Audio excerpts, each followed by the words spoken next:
All right, here we go. Working it, doing it, getting it. Let's see, pushing some buttons. Let's see, what happens? Let's see, are these working? What happens if I push this button? Oh yeah, that's normal. That's not good. That's pretty terrible. Let's see. How about if I push, what does this button do? Action replays in magnified fortune. Nobody needs that. Who even has that? Let's see, something that makes sense. Heard that Saudi Arabia and Russia will review. That's better. That makes total sense. Hi, everybody. Welcome to the show. Good to see you. How are you? Hi. What's up, chat room? Hello. We have a lot of show today, so let me get straight to the chat room. What's going on, people? What's happening? Hello. Good to see you. Rip-a-da-oh. Let me hear from my rip-a-da-hoes in the background, yo. It's a good time. It's fun. There's a lot of places we got to go today, but we got to go straight to church. Now, I don't think we have to cover all of this, by God, but we got to cover some of it because this is just fucking weird. Ladies and gentlemen, I give you Donald Trump at the 180 Church, where Donald Trump wants to take the Bible and go. When he sees the Bible, he does a 180. Or he sees a Bible, writes it up, and then he does a 180, holds it upside down. This is him at that church, and it's always awkward when he walks out and they don't play Lee Greenwood. He doesn't quite know where he is, but we'll get to that in just 1 second. Before we do that, hit the like. It is HAL Sparks Mega Worldwide. Subscribe. Let people know we're here. Do what we got to do. Oh, and I've got to start us up on Instagram. I didn't do that. Now we're We're live on Instagram.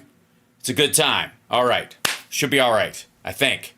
Yes? Hello, Instagram. There you are, you lovely people. So for Instagram, when I point this way, I should be pointing this way because the vertical versus the other thing. Just work with me on this. If I go that way or that way, I'm pointing to that. If that helps. Now you've got a map. You'll be just fine. But hit the like. Come on. Also share the show out if you could. That really helps. And of course, subscribing. You got to subscribe because statistically speaking, 90% of the people who watch this are hate watching me. I'm kidding. Are not subscribed because that's how YouTube works. Anyways, I don't know if that's true at all, but every YouTuber says it, so it has to be. So hi, there you are. Hello, chat room. Good to see you. What's going on? Nice, like it. All right, and hopefully, I don't know if some of our trolls will make their way back to the show, but if they do, the more the scarier.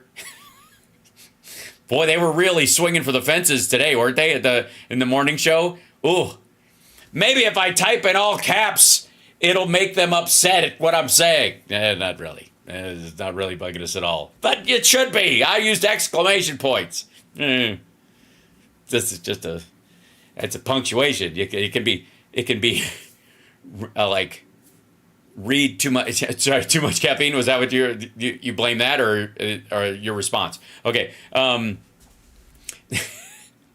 Either way, exclamation points can be read ironically. Is my point, and I think it's very upsetting. Okay, so here comes Trump. Now, I know what a lot of you are thinking, but Hal. Thank you. There seem to be black people on stage, and yet everyone in the audience has very pale, if not, how do you put this, rose-colored necks, as it were. Especially this dude with the hat and the arm and I would just keep it on the down low. They want you to. They know they're filming, so could you do this for us, white people in the all-white crowd at the black church? Could you wear a hat and squeeze your shoulders down into your neck to try and minimize as the available skin as possible? Long sleeves also would help. It's an illusion here, folks. So you need to help us out. He gets introed. I say, anyway. And it comes out. Yeah.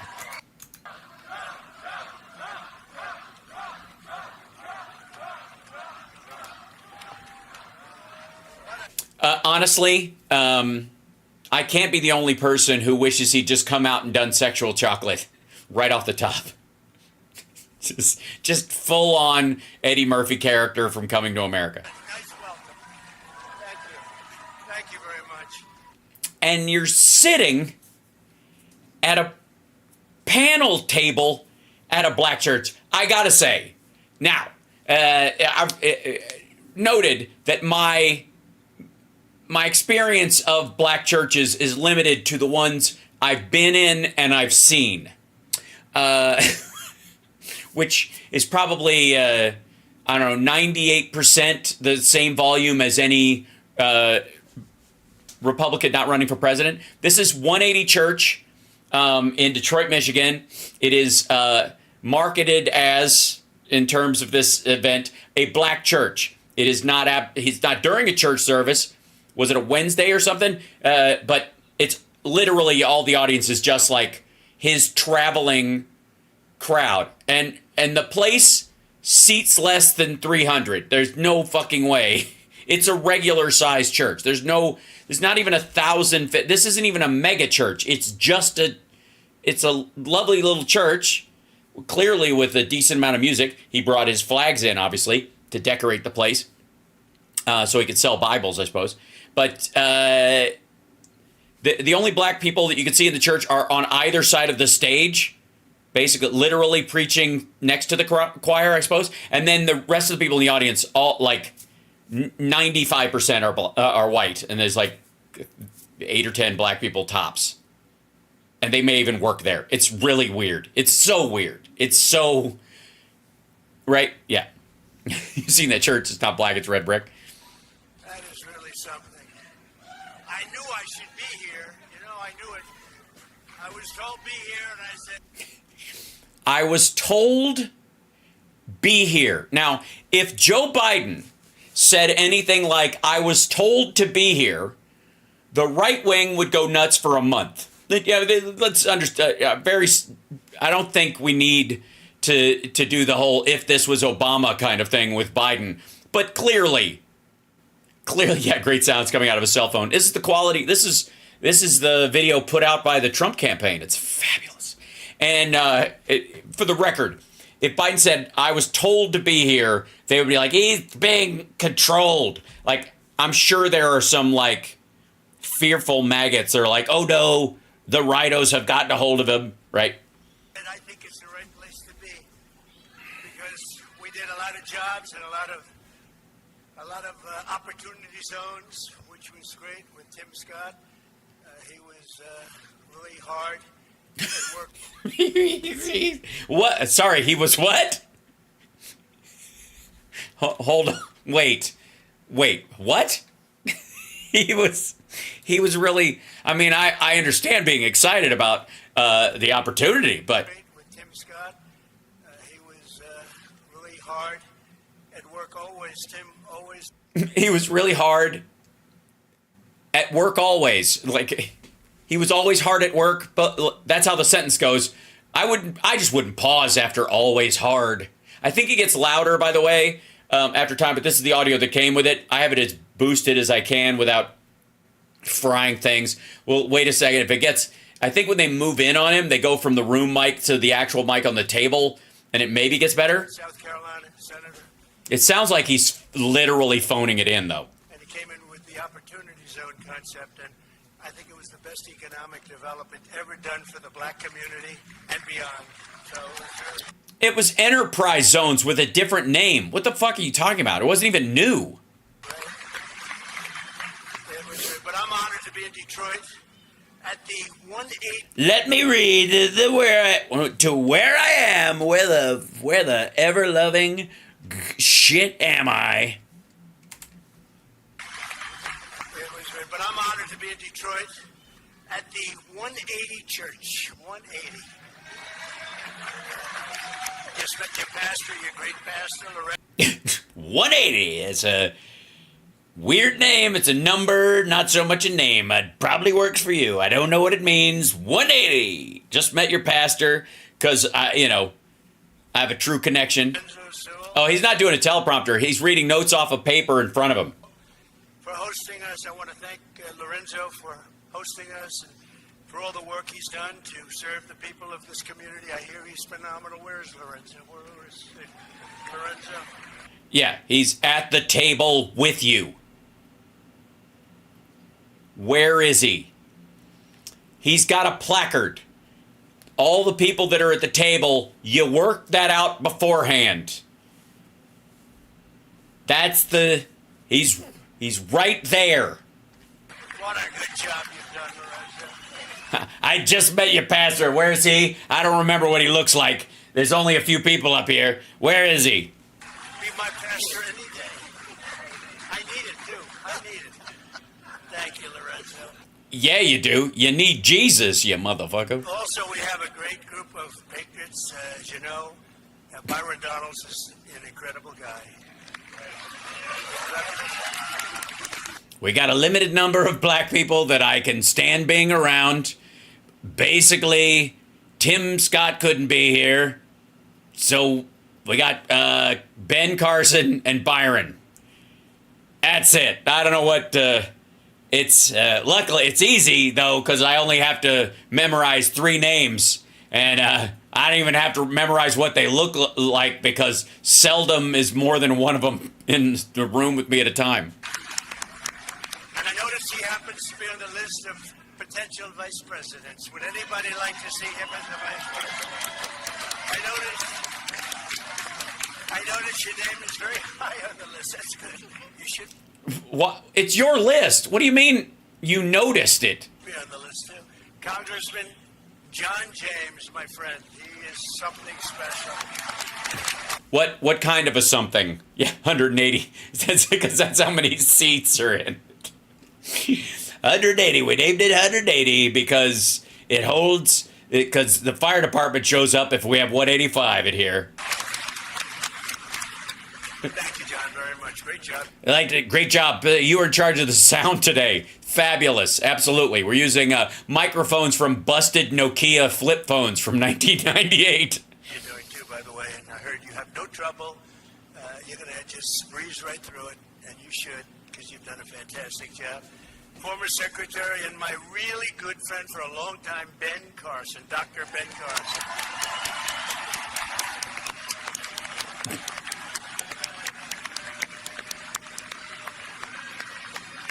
Yeah, by the way, some people have made talk of Ben Carson as a VP. No. just 100 reasons, but no, not happening. No.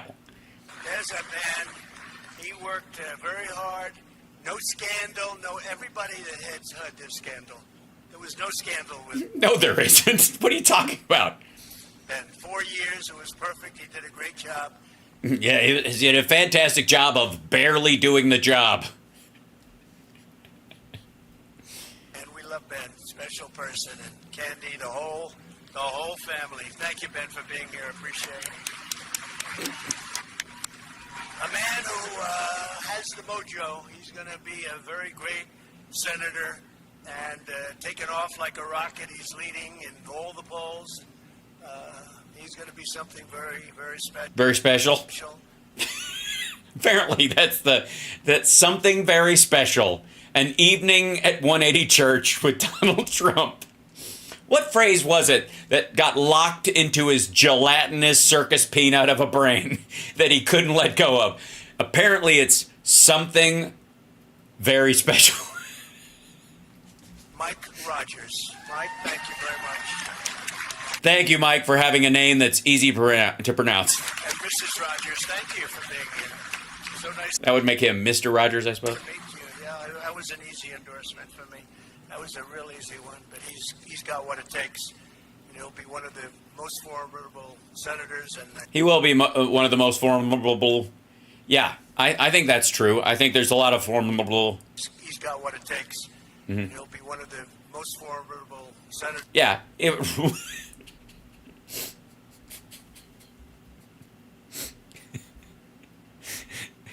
Words, I have the best words.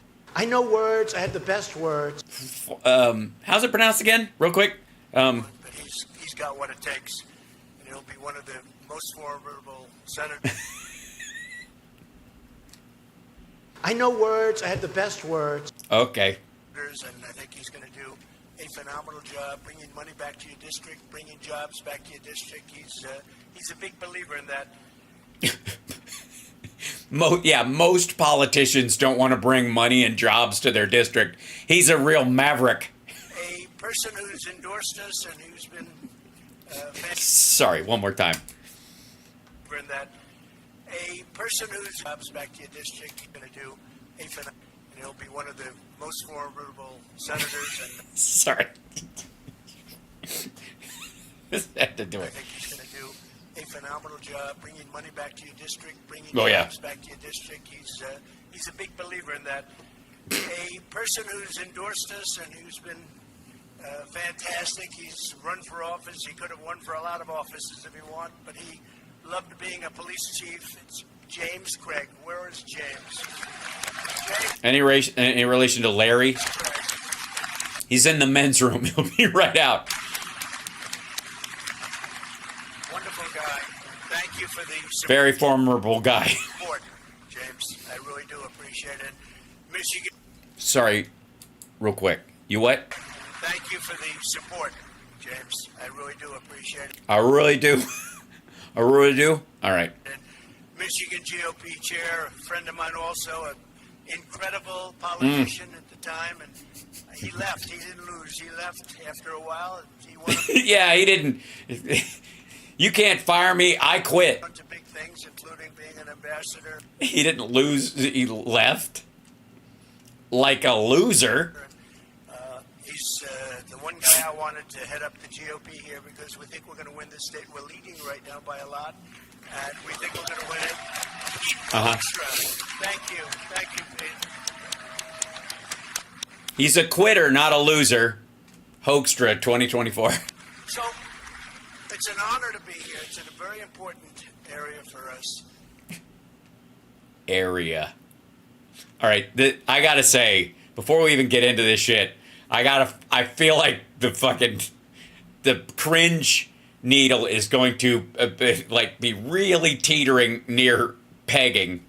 We've done more for, and I say this, I say it proudly, more for the black population than any president since Abraham Lincoln. That's a big statement. Yeah, it is. It's not true at all. And it's definitely a big statement, but I got to tell you, even the people that are on the panel with you while they're trying to applaud and support you in their private moments, they're like, could you not fucking say that? This is nuts. That's weird. And she's like mad clapping, which is never a good sign, where they're like, you clap at that shit. P.S. Again, all white audience. And Drunken Joe Biden has done nothing for you except talk. It's only talk. It's all talk. It's all talk that gets translated into text, that becomes bills that get passed and signed into law and then exists. By the way, this a lot of folks that go to this church for real more than likely either work for the big three or did at some time, or work in a tangential company related to them. And Trump didn't want to do the auto bailout rescue because fuck him. He gets nothing. He gets nothing for anyone who was lost. He's in Europe. He's walking around. He doesn't know where the hell he is. And he's supposed to help Detroit. I don't think so. Oh, that's the part where he was thanking the people who were, the other. He was like congratulating and thanking the other paratroopers that landed, not just the one that landed right in front of everybody, but the rest of the team, because he's a gentleman and a nice guy. Hey, you want to see real quick?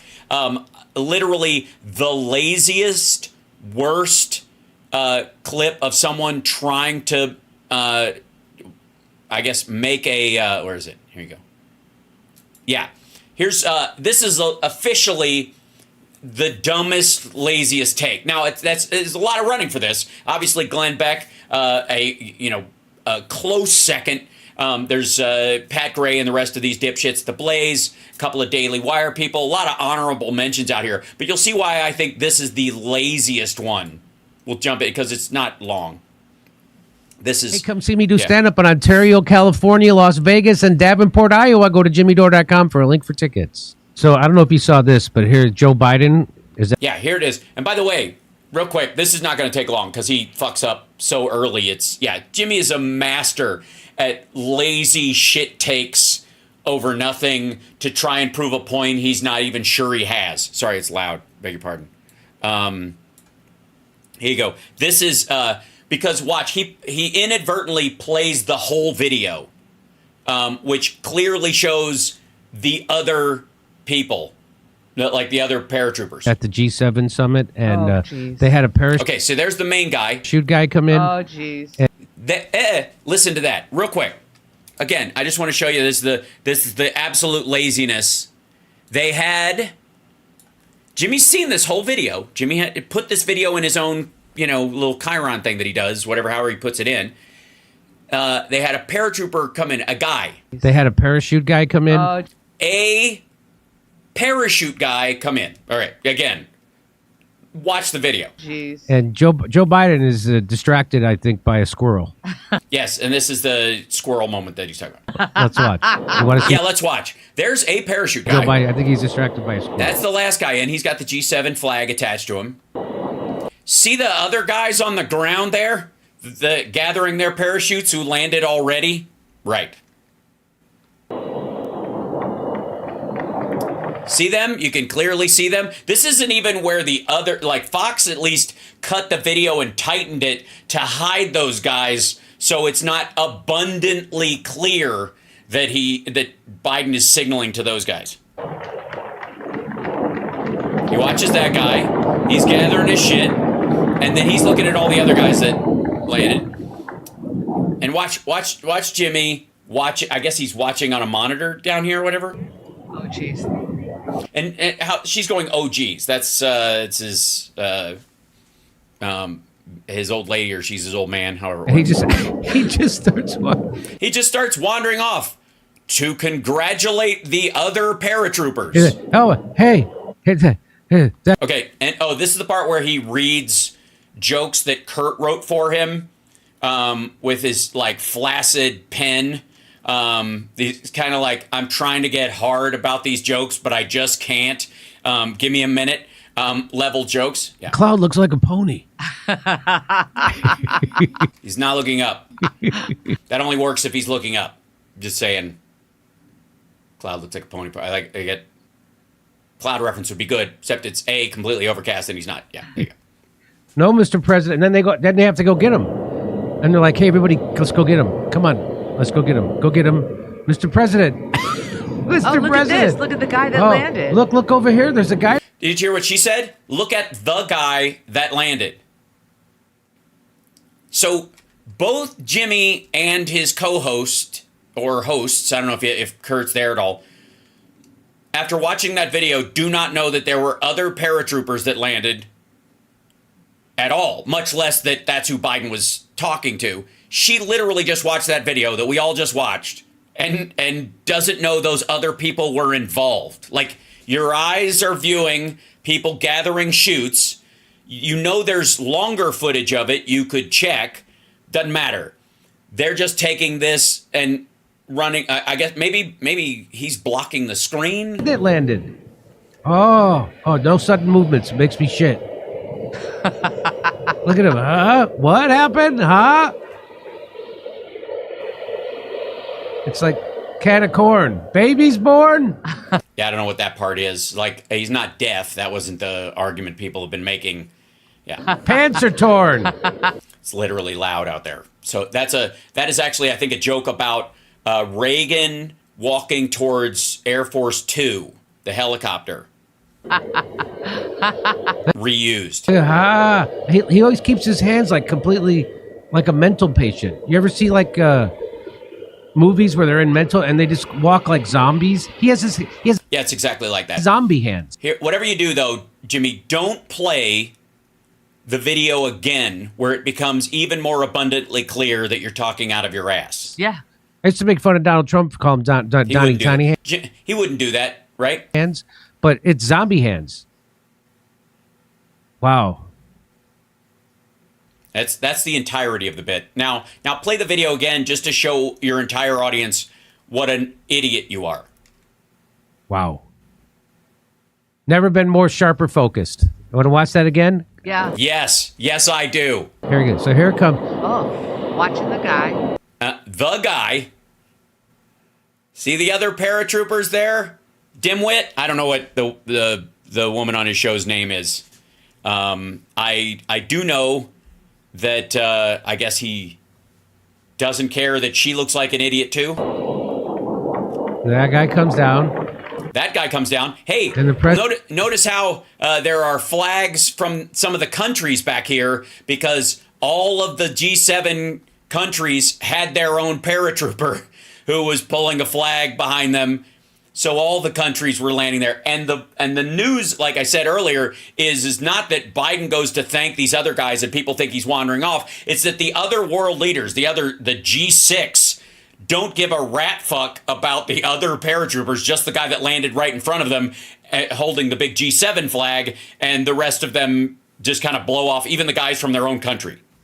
It's immediately like, oh, look, that cloud looks like a pony. He's doing the same joke he did before.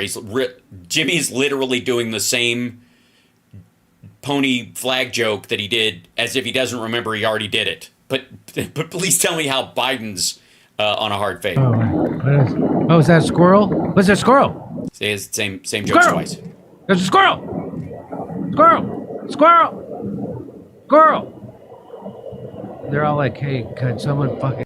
All right. Do you notice how you can actually see the guy over his shoulder? You can see him give the thumbs up. Like, this is just lazy. I can't decide if it's more stupid than lazy, but it feels lazier. Get the president already? Also, Jimmy thinks he's being funny. He really does. Jimmy is under the impression that he's funny right now, that this is funny. Good squirrel! Over here. There's a squirrel over here, Mr. Especially the kind of oddly angry tone of yelling squirrel that makes no sense and is totally unrelated to the Up reference. And by the way, if there's a least Disney reference that Jimmy Dore could give than Up, I have no idea, because the sort of magnanimous, soulful, yearning beauty of that movie is just completely lost on this, like, I don't know, I was about to say like granite souled, but I don't even give him that much credit for it. This cardboard cutout of a human being. President. And look at Richie Sunak. Look at, they all try to like... Yeah, Richie Sunak? Yeah, Richie. That's what we call him. Richie. Was that his name? I'm looking for Richie. What are you, fucking Steven Seagal? I'm looking for Richie. Someone fucking get the president already. Good squirrel! Over here. There's a squirrel over here, Mr. President. And look at Richie Sunak. Look at, they all try to like... Yeah, look at Richie Sunak. You know, a.k.a. Richard Sunak. Richie. Like, make it like it's okay. They all have to like surround him. Put your glasses on. They all have to surround him so he doesn't get away. This is the guy from England, eh?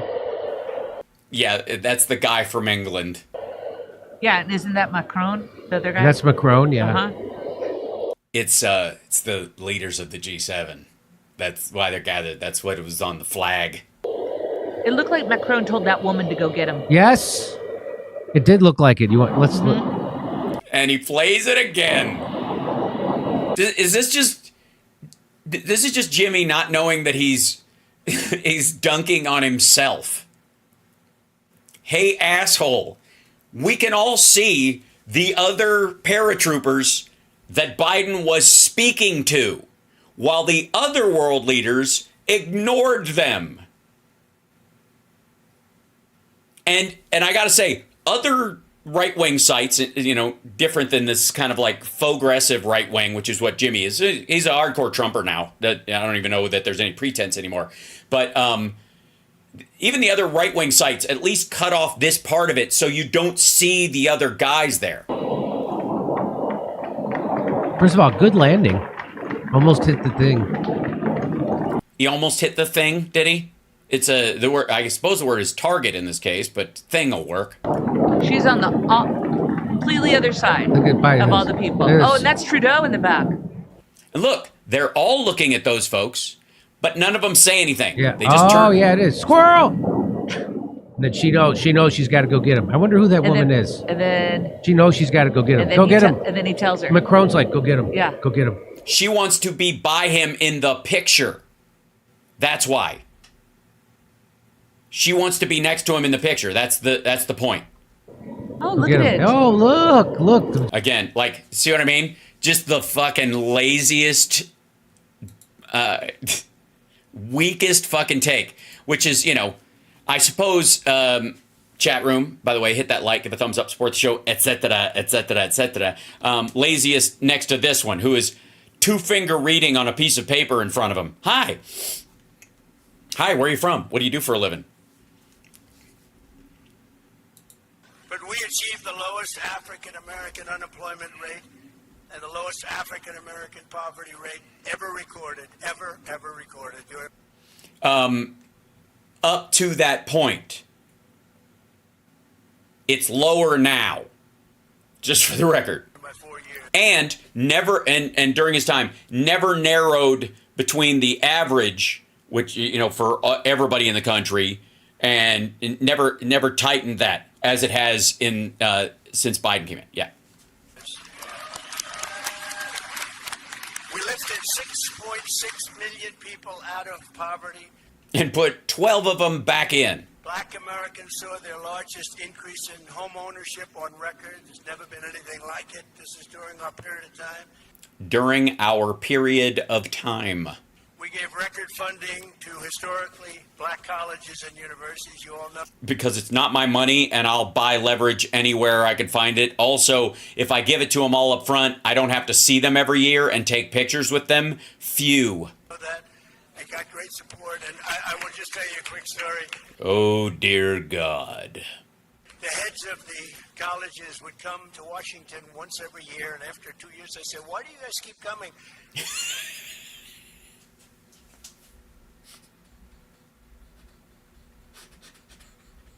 I hung a sign on the door that says no soliciting.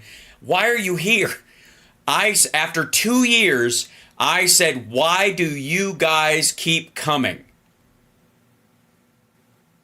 And I liked them. I liked a couple of them real. A couple of them. They're friends of mine, but the whole group was very. They were just terrific people. Fabulous. Men and women heading up the colleges. Both, really. How progressive. And I said, "Why do you keep coming?" Because they won't. Hold on. Somebody was like, had a question. What? Sorry.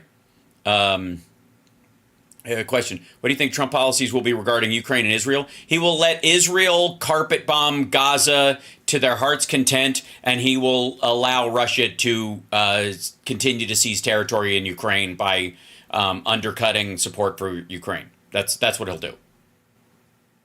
Yeah. Give us long-term And that's not just my opinion. That's what he's gonna do. financing. We have to come back every year. One said, and I say respectfully, he said they make us feel like a bunch of beggars. We have to come back to Washington every year. I said, well, we're going to take care of that. And I got them actually more money than they asked for by far, and we got them long-term financing. And I said, the only thing sad is that I'll never see you again, probably. I will never meet you again. Why don't you just have the meeting without them having to ask? Here's what I would have done. Just kooky, spitballing right here. I would have had them come in and go, hey, I'm going to fund you for the next 3 years. I can't do it every year that I'm not president, but I can do it while you're here. Yeah. While I'm president, I can fund you fully. So what we're going to do is we're going to fund you fully, but you have to promise me something. Yeah, I got to come back next year and we'll have dinner. Cool? You don't have to come back and ask. We'll fund it. But I want you to just come back here, and I want you, instead of having a thing about like the financing that you need, let's talk about priorities for your students. Let's have a sit down and say, hey, how can we help, tee up the community that's coming into your school to make sure that they're ready to learn and all that stuff. Does that make sense? Not fucking genius to come up with that. I think it's fairly obvious that's what you'd want to do. As opposed to, that's over. Because we got used to meeting. I kept saying, and then after a couple of years, I said, why do you have to keep coming back? I mean, you... Don't restart the story. He said, we've been doing this for a long time, for 20 years, I guess. The one gentleman said he was here 20 years. He's been doing it for 20 years. Yeah, part of it isn't the funding necessarily. It's also because they don't have the same funding needs every year, and they're trying to up that funding and prioritize it. It's also an opportunity for them to lobby on top of what they normally get, right? Just saying for the record. That's not right. And they do a very important job and a great job. And so I got you long term. I got you long term. He's staring at 200 white Trump fans that follow him everywhere. That's who's in the audience. I got you. Financing, and I think all of them are voting for Trump. I don't know. I can't say maybe, but I'd say 99% of them. Bullshit. And if they aren't, I don't know what the hell the other side did, but we'll start an investigation or something, okay? We'll start an investigation or something. Okay, they must have bought their votes. Jesus. We passed historic criminal justice reform. By the way, quality, I thought the mics were good. The quality camera work from the Trump campaign, just really nailing it. I mean, you that's the thing that Trump always surround himself with, competence.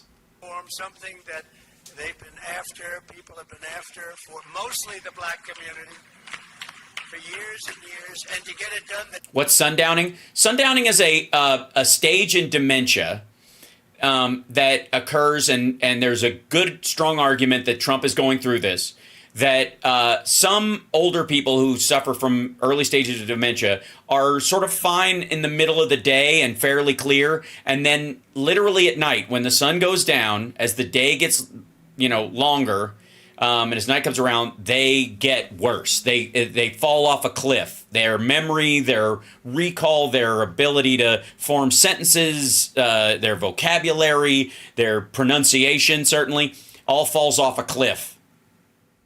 It's pretty sad. There's actually, I want to say it's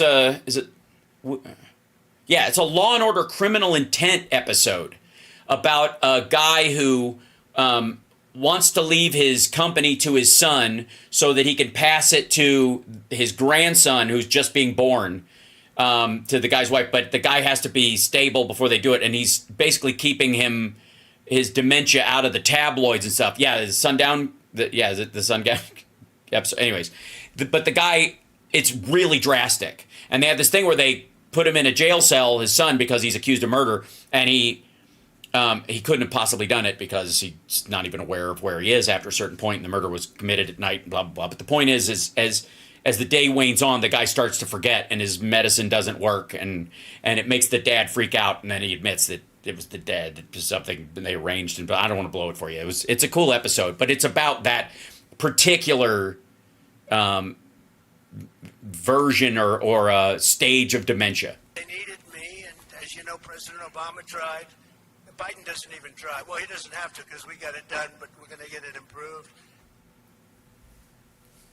But President Obama tried, was unable to get it done. You needed conservative votes, and I got conservative votes, and we got criminal justice reform done. Nobody else could have done that.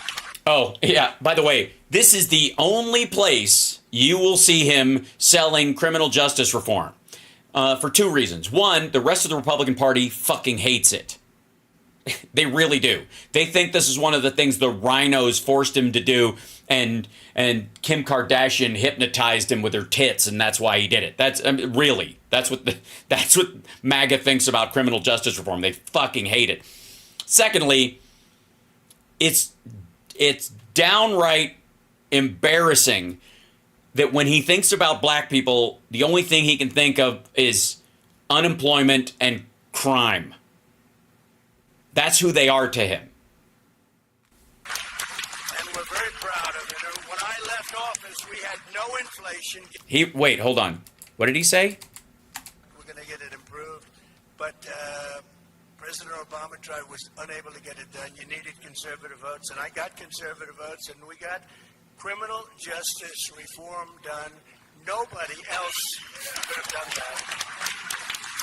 that. I got to say also, for the record, if you're talking about like criminal justice reform overall, the rescheduling of marijuana and the expunging of those convictions from everybody is a much bigger step towards people who are unfairly dragging around earlier convictions, as opposed to just him and Kim Kardashian releasing like select sex offenders that they happen to like. So fucking We're weird. very proud of it. When I left office, we had no inflation. Gasoline was less than $2. Hundreds of thousands of Americans were dying by the month. No one could go anywhere. 30-year mortgage was at 2.6%. The border was secure. No, it wasn't. Nobody wanted to come into the country. We had more cases of COVID than Mexico did. Wages were rising, and the jobs were the best in the history of our country. No. Again, like, even if you wanted to try this about 2019, it's not true, but it sure as shit wasn't true when you left office. Does he really expect people to just forget COVID was going on? Or Like, I know he has dementia, but does he expect everyone else to have it too? African American, for Black Americans, the jobs were the best in the history of our country.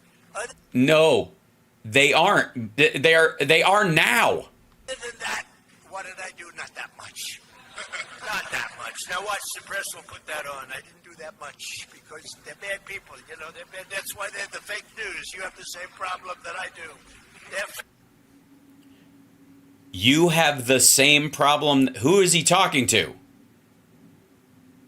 Is he talking to the group of black people that are on the little stands over there, or the particular minister that's right there? Fake news. So Biden, on the other hand, Biden wrote the devastating 1994 crime bill. Which was supported by every major black mayor in the country and had nothing to do with the increase in prison population. That was entirely VICAP and the fingerprint system going nationwide, which is a process that was started in the 80s, finally funded under the crime bill and went forward. And Trump and his ilk wish they'd written the crime bill. Talking about super predators, that was Biden. He walks around now talking about the black vote. He's the king of the super predators. Yeah, but you do know the distinction between people who are, who commit crimes in multiple states and then have used, different aliases and stuff to get away with it, and the general black populace. You do realize that what you're saying right now is horrifyingly racist. Let me tell you something. Black people have no relation to the criminals among them any more than white people have relation to white criminals, or Asian people have relation to Asian criminals. Crime is not a race issue. It isn't. For the people that commit it aren't like, well, yeah, I got to give him a pass because he's the same color as me. And he wrote the 1994 crime bill that you talk about so much. I guess You talk about so much that you talk about some fucking hell. everybody here knows about that. Why are you looking out into the audience? That is an entirely white crowd. What? Especially if you happen to be black. If you happen to be black? What'd you do? Trip and fall into something that made you black? You happen to be black. And he was the one with the super predators. So just please remember that when you think you're going to vote Democrat, because you should vote Democrat. You should, yeah, because Republicans, yeah, vote the way Charlie Kirk wants you to vote. Biden's inflation. Thank you. Thank you, white audience. I'm dead serious. Like, the entire audience in front of him is white. That's a big deal, too, because, It is. It really he is. tries to pretend like, oh, nothing happened, nothing happened. He was Is that what he does? Oh, nothing happened. Nothing happened.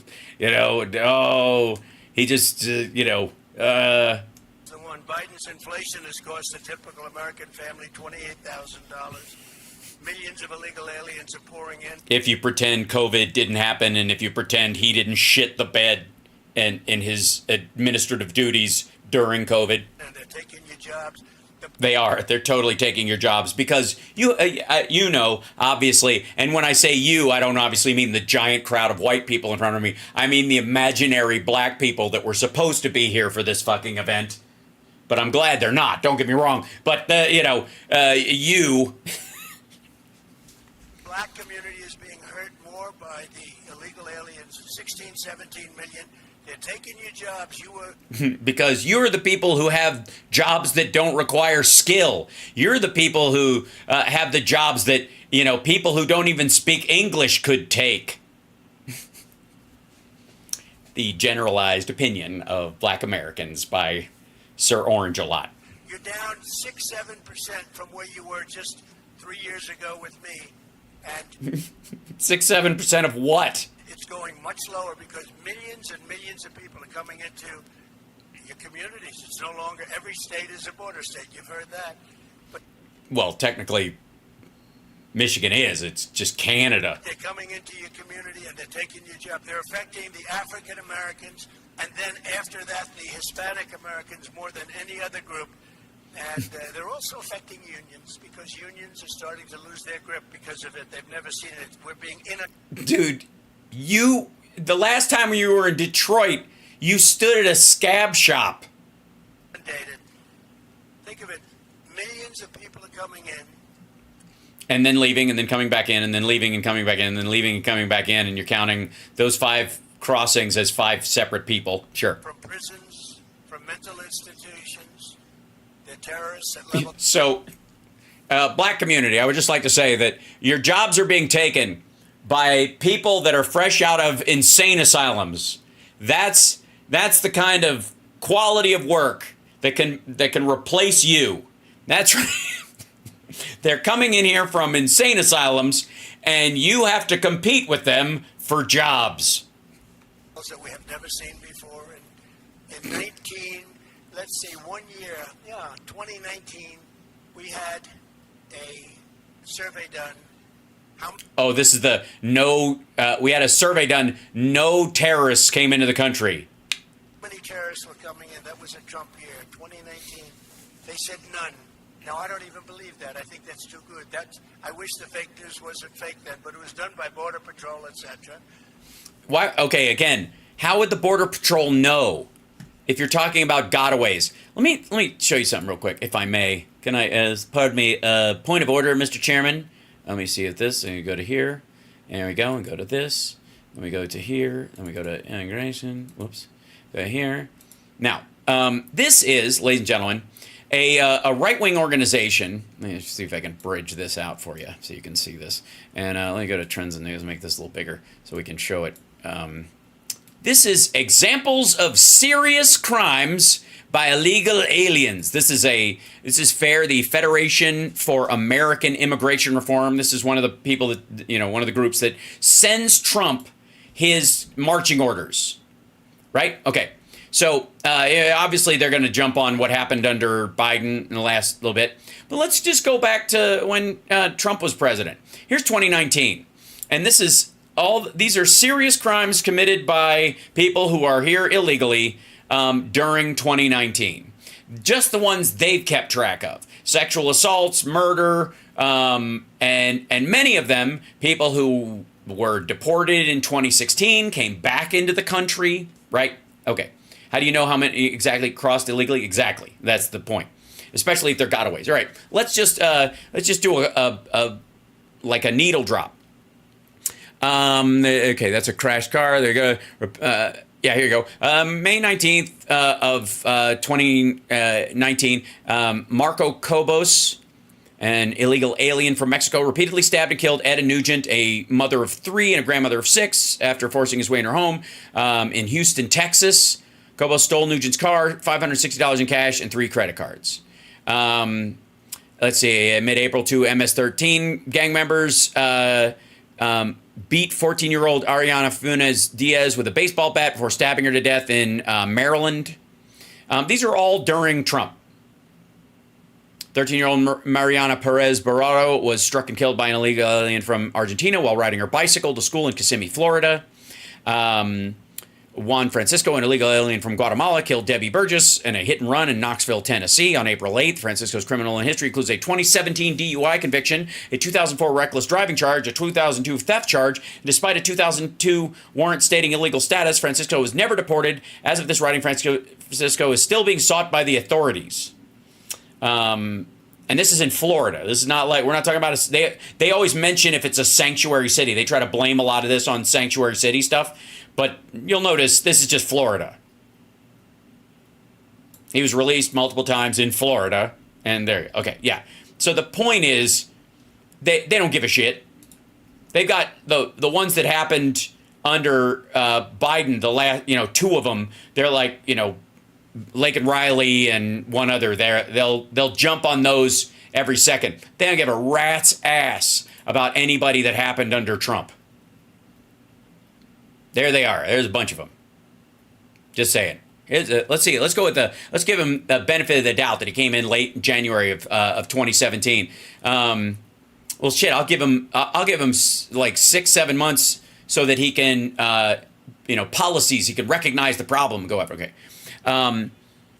Let's see. Mexico killed 14-year-old cheerleader Ryan Moody and injured her grandparents while driving at a high rate of speed under the influence. This is in Fort Worth, Texas. This is a DUI. Maria Guadalupe Cardenas was charged with capital murder in Texas after admitting to suffocating her 1-month-old the day before Christmas in 2017. She'd been living in the United States illegally for 17 years. 43-year-old Mexican national Daniel Hernandez del Angel was arrested and charged in Louisiana with raping a 7-year-old over a period of 6 months. He was subsequently also charged with sexually assaulting the girl's mother in 2003. When she was 11 years old, del Angel was living in the U.S. illegally for 22 years. This is in 2018.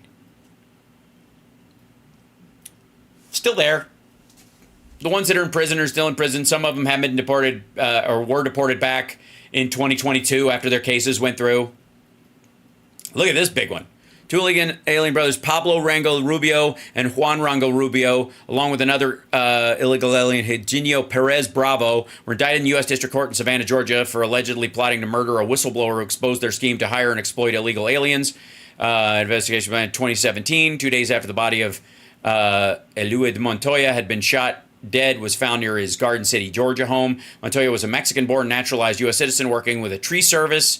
According to the Department of Justice, Montoya had filed a formal complaint with the Federal Equal Employment Opportunity Commission, which is something, by the way, that Republicans don't believe should exist, for the record. That basically he was whistleblowing about this, people hiring illegal workers. 4 months earlier, he'd reported the scheme to company officials during a 10-year period. The scheme had...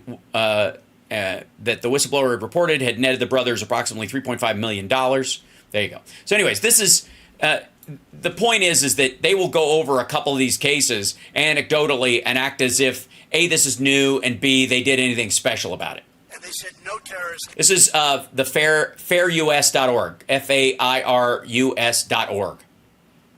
Came in 2019. I can't believe that. Yeah, because it's not true.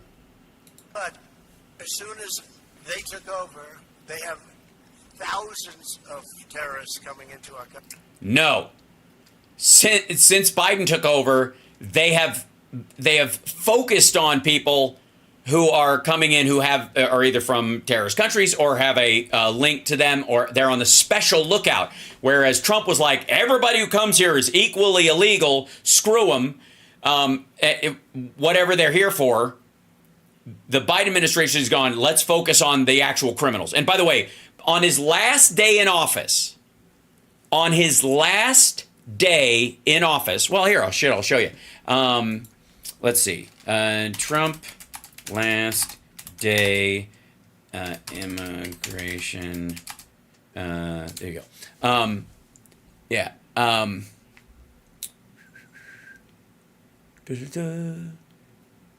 All right, yeah, here you go. Anybody who talks about like Trump and his Venezuela shit. Okay.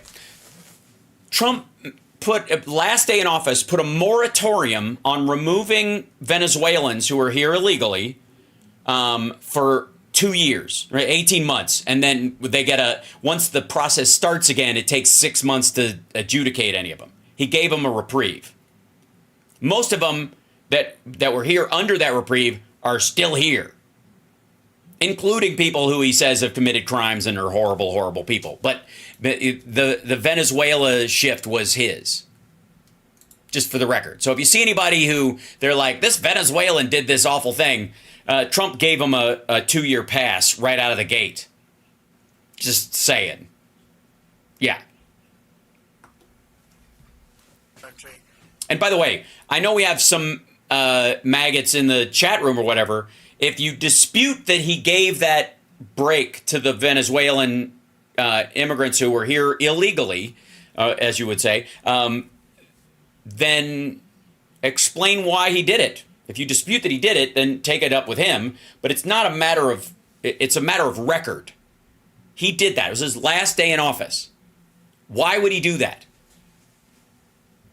He basically left the border open to Venezuelans, and then that includes anybody who's caught. So if you're Venezuelan, you came in 2021 or something like that, like if you get across and it was basically ringing the dinner bell for Venezuelans to come to the country, because once you get in, there's a delay on booting you out that Biden couldn't override for 18 months. And we're all going to be hearing about that. Yeah, we are, aren't we? We have to get them out.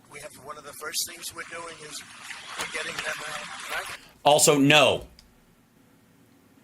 What are you going to do? Papers, please, law? Also, by the way, we need to count them in the census so you know where they're congregating and what districts are actually allowing them to work under the table. And there's a couple of reasons why Republicans don't want illegal immigrants counted on the census. Specifically, it's because the number they say are in the country isn't anywhere near the number they say it is. Like it's half to a third the actual number, because people come here, they leave, they die. There's a lot of flow through. Some people actually get their asylum claim adjudicated, in which case they're not here illegally, period. And after that's added, if they go through the whole asylum claim, they have like a 2-year period where they can live here for a while and then they go back, or they move to a neighboring country, or they're repatriated, or they get into the process of trying to become citizens and they get an education visa or something like that. So you hear that? Hal heard that Putin had a meeting with Kim Jong-un would be bad for Ukraine. No, he's had several meetings. He's screwed. Right now, North Korea is a sock puppet state for China, and they're a mess too. So I'm not worried. But the point is, ultimately, well, here we'll just continue on with what he's doing. But the idea that we got to get all of them out. Libertarians, do you really want a papers, please law in the country? Secondly, are they going to come to your door and say specifically to you, show us you're a citizen or you're out? To everybody? First of all, I look forward to the day when they do that and all the sovereign citizens in this fucking country get booted. Because they're the ones who aren't going to show one. You might have some people who are here illegally, economic migrants who don't qualify for asylum. They're going to flee and try to get away and do all kinds of stuff like that. But there's a group of people, and all of them, well, I guess the Moorish people, the Black Hebrew Israelites, would be another version of this group. But specifically the sovereign citizen movement, largely white. And those people are going to go, fuck you, I don't have to show you. I reject the idea that I have to have a birth certificate. They're going to go, whoop, okay, fuck off. Where are they going to drop you? In Never Never Land? What country do you belong to? Because if you don't belong to this one, and you're here, and you won't renounce your citizenship, we'll do it for you, right? They're coming in at levels never seen before. That's because of Title 42. Say that by the time we get him out, and again, he's the worst president in the history of our country. And you know what? He's been the worst president for black people. He's been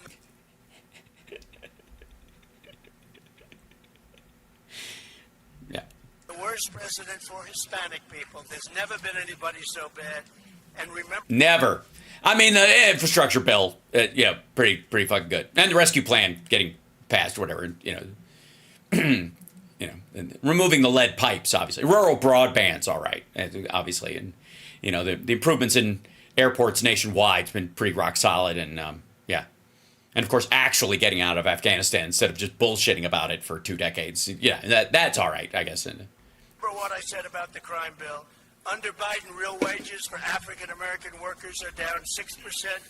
That's the biggest decrease ever in a short period of time. You're down 6% since he took over. If you only count into the first year when the inflation was the highest because the country was coming back from COVID. Again, they all want to run these equations pretending that nothing happened right before. It's the same shit they hit Obama with. 100% of the net jobs created under Biden have gone to the illegals. Did you know that? 100. Yeah. No one has gotten a job under Biden, just illegals. 100% of the jobs created have gone to illegals.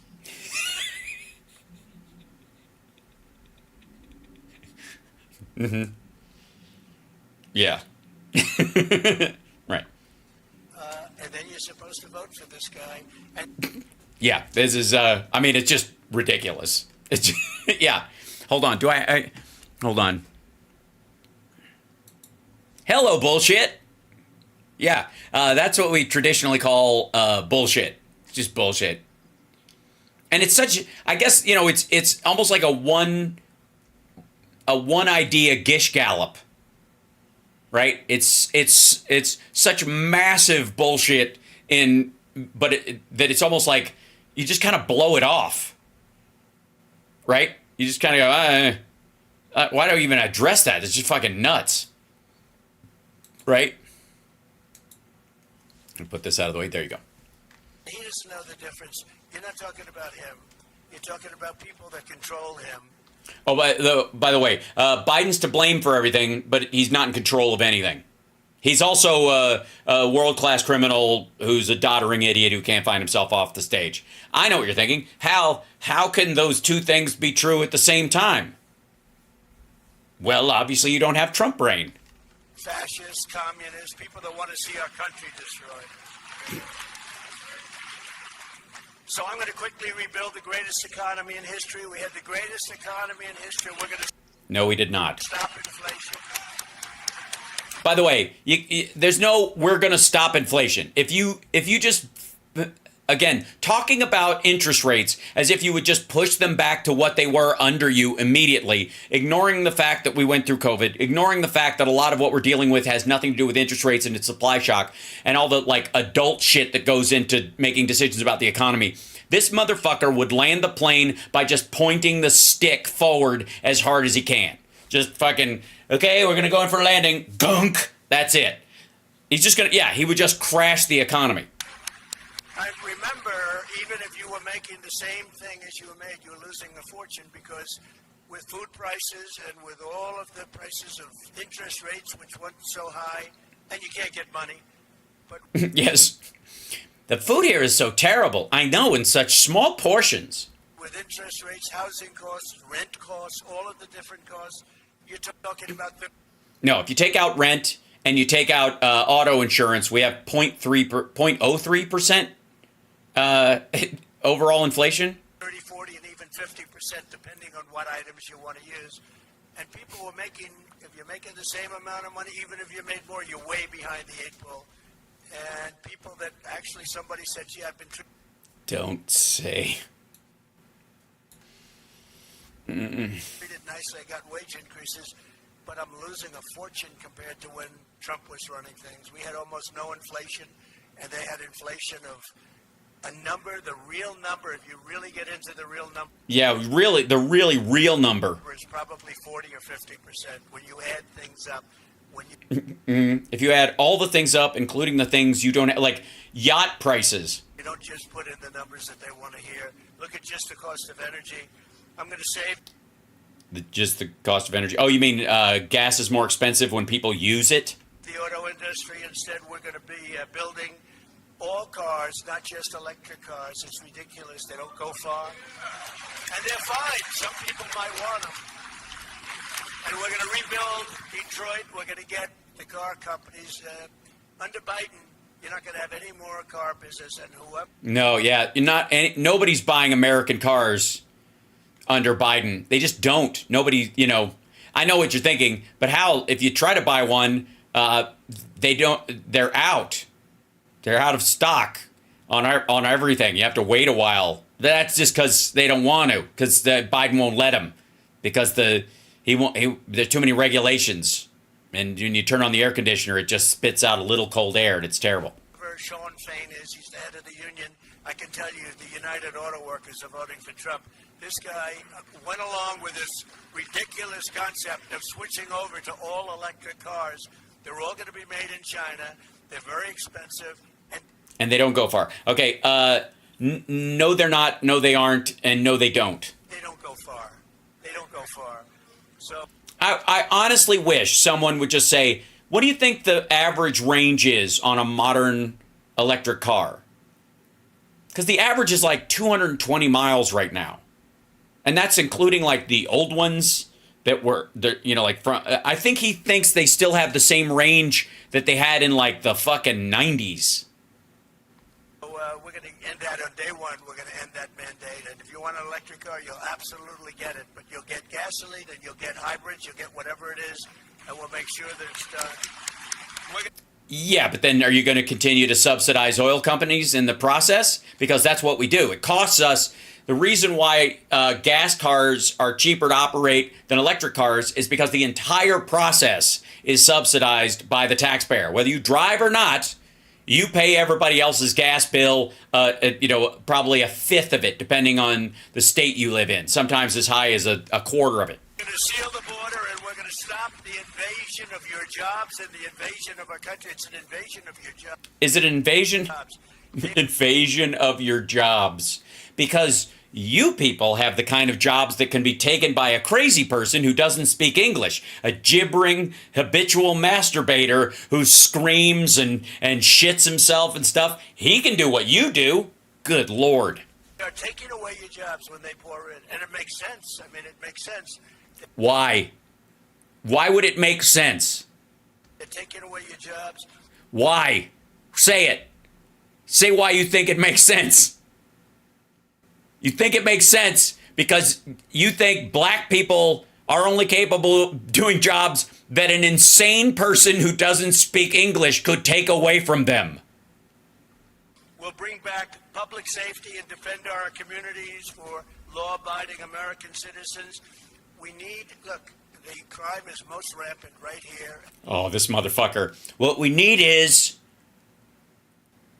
a crime bill. Actually, I don't know who this asshole was. Biden is really responsible for criminal justice reform that allowed people to get out early, if you really think about it. He sent Kim Kardashian and her boobies to hypnotize me into undoing Jesus Christ. Like he's literally just about to argue for tightening the rules to go back to effectively the most extreme version of the crime bill. This motherfucker wants stop and frisk nationwide. And in African American communities, and more people see me and they say, sir, we want protection. We want police to protect us. We don't want to get robbed and mugged and beat up or killed.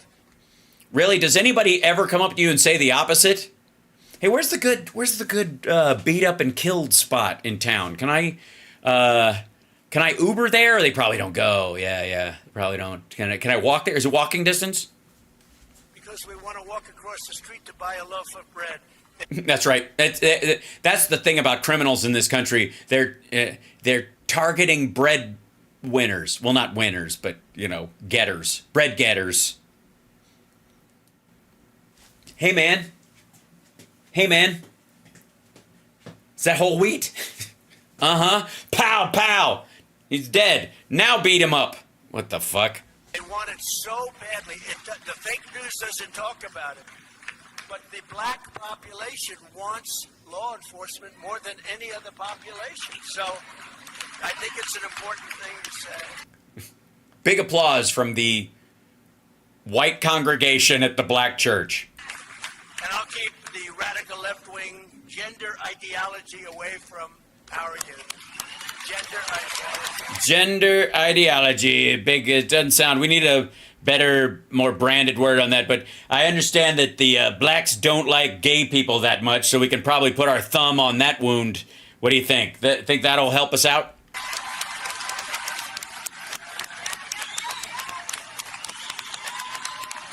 By the way, also again, hear the screaming? Look, he's looking out at the audience. They're all white people.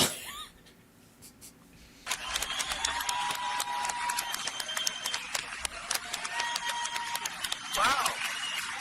Wow, I had no idea you guys hated trans people and gays so much. Let's use this. You know, it's an amazing thing. Oh dear. Every time I say that, it gets that kind of from all groups, from all communities. It's incredible how that continues. Like, I will keep men out of women's sports. People say, Gee, it's almost as if you're always talking to the same fucking crowd. He's like, even the white black audiences.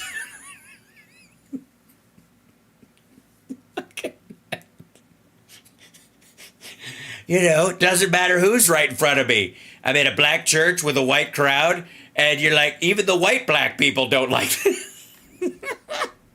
Right, front row Joes, who are oddly everywhere. Oh my God.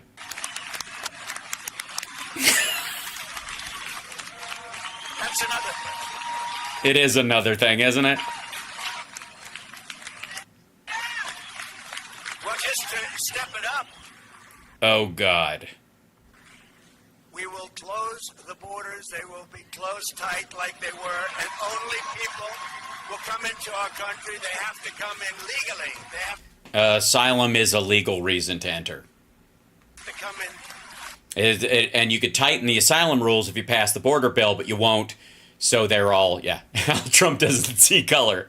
Well, I think I think people of color are invisible to him. I don't think that's the same thing. Legally.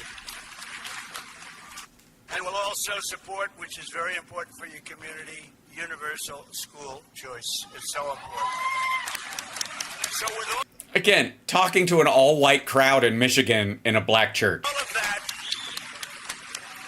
So fucking weird. I want to say that it's Carlos and everybody. It's been an honor to be here. It has. It's an incredible place. I have a lot of friends here, and we're going to do things. We're going to bring back In Michigan, he means. Like rich people who live outside of Detroit. That's what he means. There's some great golf here when it's not snowing. the auto industry. The best thing we can do is bring back the auto industry. If you look at what Biden's done, you know, we got rid of NAFTA, the worst trade deal ever made, and we did the USMCA. That's Mexico, Canada, the best trade deal they say ever made in this country. No. Literally, USMCA loosened the rules on what qualifies as as part of, like Mexican production, for example. So if China wants to open a factory with Chinese workers and, funded by Chinese money, all Chinese profits, but they have it in Mexico and they just basically buy the space, it counts as a Mexican product. Actually, the trade deal I made with China was just as good or better, but Well, I don't know. I would say the USMCA was kind of in its own way a trade deal with China. I don't talk about it because of the COVID, what they brought upon the China virus. Has anyone ever heard of the China virus? We want to be as accurate as possible, but we made great trade deals, but USMCA gave us something that was very special. And It was very special. Something very special. Again, welcome to Something Very Special, a sermon from the 180 Church. if you look right now, they're building massive auto plants in Mexico, and they think they're going to build automobiles, and they're going to send them into our country. They've been doing it. Get rid of all your jobs in Michigan and get rid of all your jobs all over the country, your auto jobs. They're building the biggest. Why would they do that if they weren't allowed to under USMCA?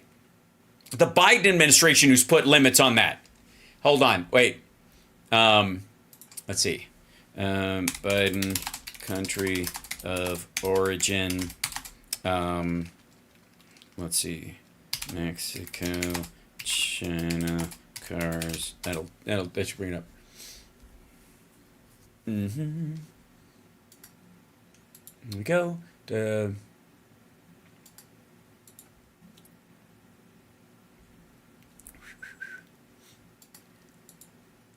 Let's see. This is the true favorite politics. Yeah, here you go. Boom. Let's start here. Yeah. Mexico facing U.S. pressure. Gee, I don't understand if what were the Chinese paying for with their China money? If Biden's gonna actually stop them from building plants in Mexico and selling their shit here, will halt incentives to Chinese EV makers. Facing U.S. pressure. Mexico. Mexico's federal government, under pressure from the U.S., is keeping Chinese automakers at arm's length by refusing to offer such incentives, as low-cost public land or tax cuts for investments in EV production, 3 Mexican officials familiar with the matter said. The last meeting between top Mexican officials and a Chinese automaker was in January, the sources said, with executives of BYD, the Chinese electric car company, also known as Burn Your Driveway because their batteries explode. One of the world's largest electric vehicle makers by sales. Not by use, though. They make a bunch of them, they fake sell them to their own people, and then they park them in fields. At the meeting, Mexican officials made clear they would not give incentives like those awarded to automakers in the past, and that officials would be putting on pause any future meetings with Chinese automakers, said the sources, who asked not to be identified. The office of Mexican President Andrés Manuel López Obrador did not immediately respond to a request for comment. The Mexican Economy Ministry declined to comment. BYD officials and the Chinese embassy in Latin America country did not immediately respond to a request for comment. Okay, blah, blah, blah. Let's see. About 20 Chinese automakers now sell cars in Mexico, but none yet have a plant in the country. Chinese vehicles constitute about a third of total brand offerings in Mexico. The source attributed the move to U.S. government pressure, specifically from the Office of the United States Trade Representative, to keep Chinese automakers out of the free trade zone established under the North America Free Trade Agreement, NAFTA, aka USMCA under another name. Caught in the crossfire, blah, blah, blah. They bought and they made Volkswagen as part of their country. Biden hits Chinese electric vehicles, chips, and other goods with higher tariffs. The president announced increased taxes on Chinese imports in strategic industries, building on former President Donald J. Trump's tariffs. Building on. Adding on top of. USMCA was a backdoor to China building and leveraging out people and leveraging out the Mexicans in Mexico. On Tuesday, President Biden announced a sharp increase in tariffs on an array of Chinese imports, including electric vehicles, solar cells, semiconductors, and advanced batteries, in an effort to protect strategic American industries from a new wave of competitors that he said were unfairly subsidized by Beijing. The president also officially endorsed maintaining tariffs on more than $300 billion worth of Chinese goods that were put in place by Donald Trump. Mr. Biden criticized the tariff as taxes on American consumers while during his 2020 run for the White House. Mr. Biden's moves were the latest trade war escalation from a president who initially pledged to repeal at least some of the Trump tariffs, but now has refused to cede any ground to his rival in tough on China appeal to swing voters in the industrial Midwest and beyond. They also reflect Mr. Biden's efforts to build on Mr. Trump's consensus-defying trade confrontation with China while focusing on, and this is the primary thing, strategic importance to the United States. Sectors of strategic importance to the United States, like clean energy and semiconductors. This is where he also said that he accused the Chinese of stealing. Biden announces new tariffs on import of Chinese goods. That's when this signing was. And then, here you go, boink.